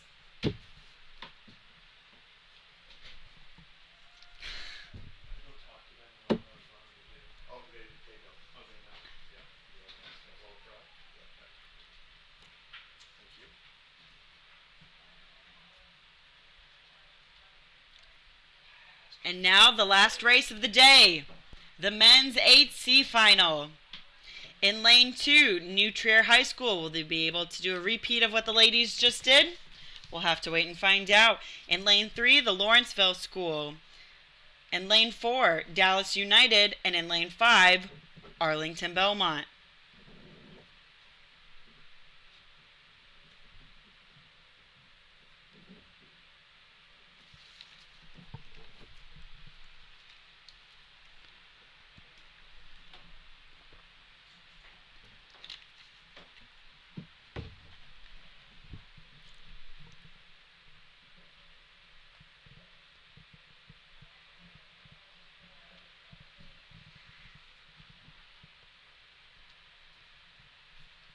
through the start. We'll try to get you who has that early lead.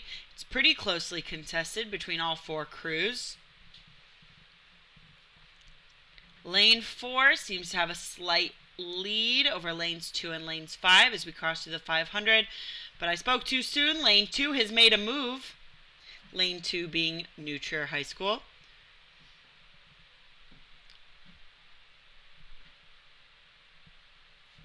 Have to watch out for those crews and greens. They're making those fast, hard moves. They'll creep up on you, but lane 3 and lane 4 staying connected. And it's going to be a boat race to end this, the largest U.S. Rowing Youth National Championships ever.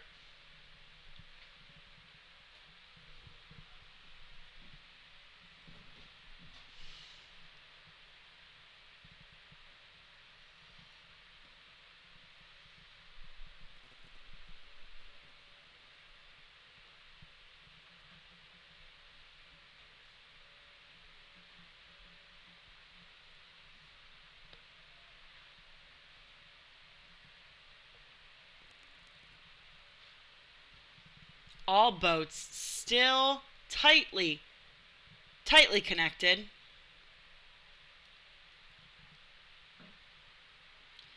This New Trier crew holds a lead, but lane 3, the Lawrenceville School, is surging with lane 4, Dallas United, hot on their tails.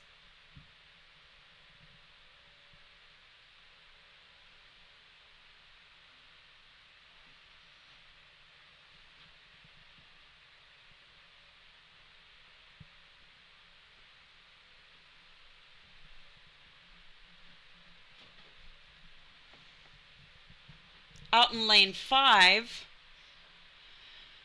Arlington Belmont is also trying to make a move on lanes 3 and 4. It's still very tight as we head down the race course.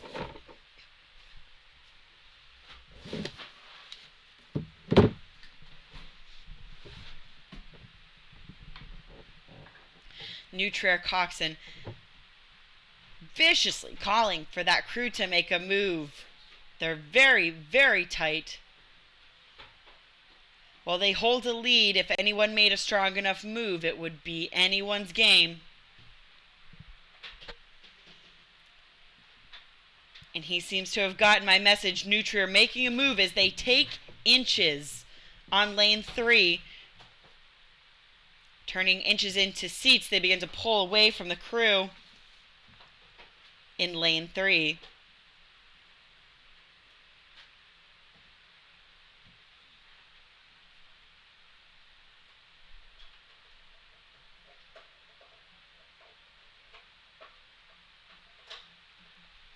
We've passed the 1,000-meter mark, and we're coming up to the 1,500-meter mark here shortly. With New Trier just inches from an open water lead.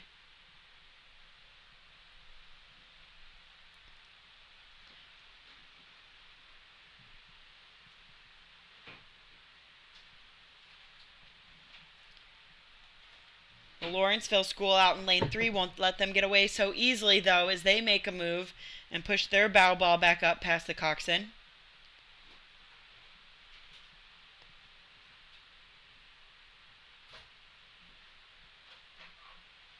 Okay, getting ready.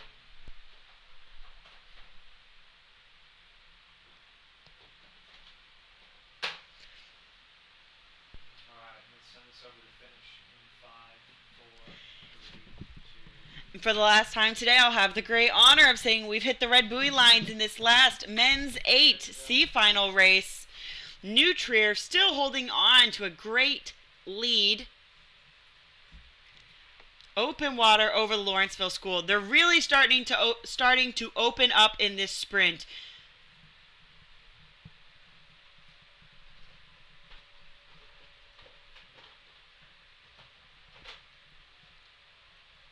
The New Trier crew just pulling away from the field in lane 2. They will cross the finish line with time to spare. As lane 3, the Lawrenceville School follows close behind with Dallas United and Arlington Belmont rounding out the cruise. And that is it, ladies and gentlemen. Thank you for attending the 2016 US Rowing Youth National Championships. See you next year.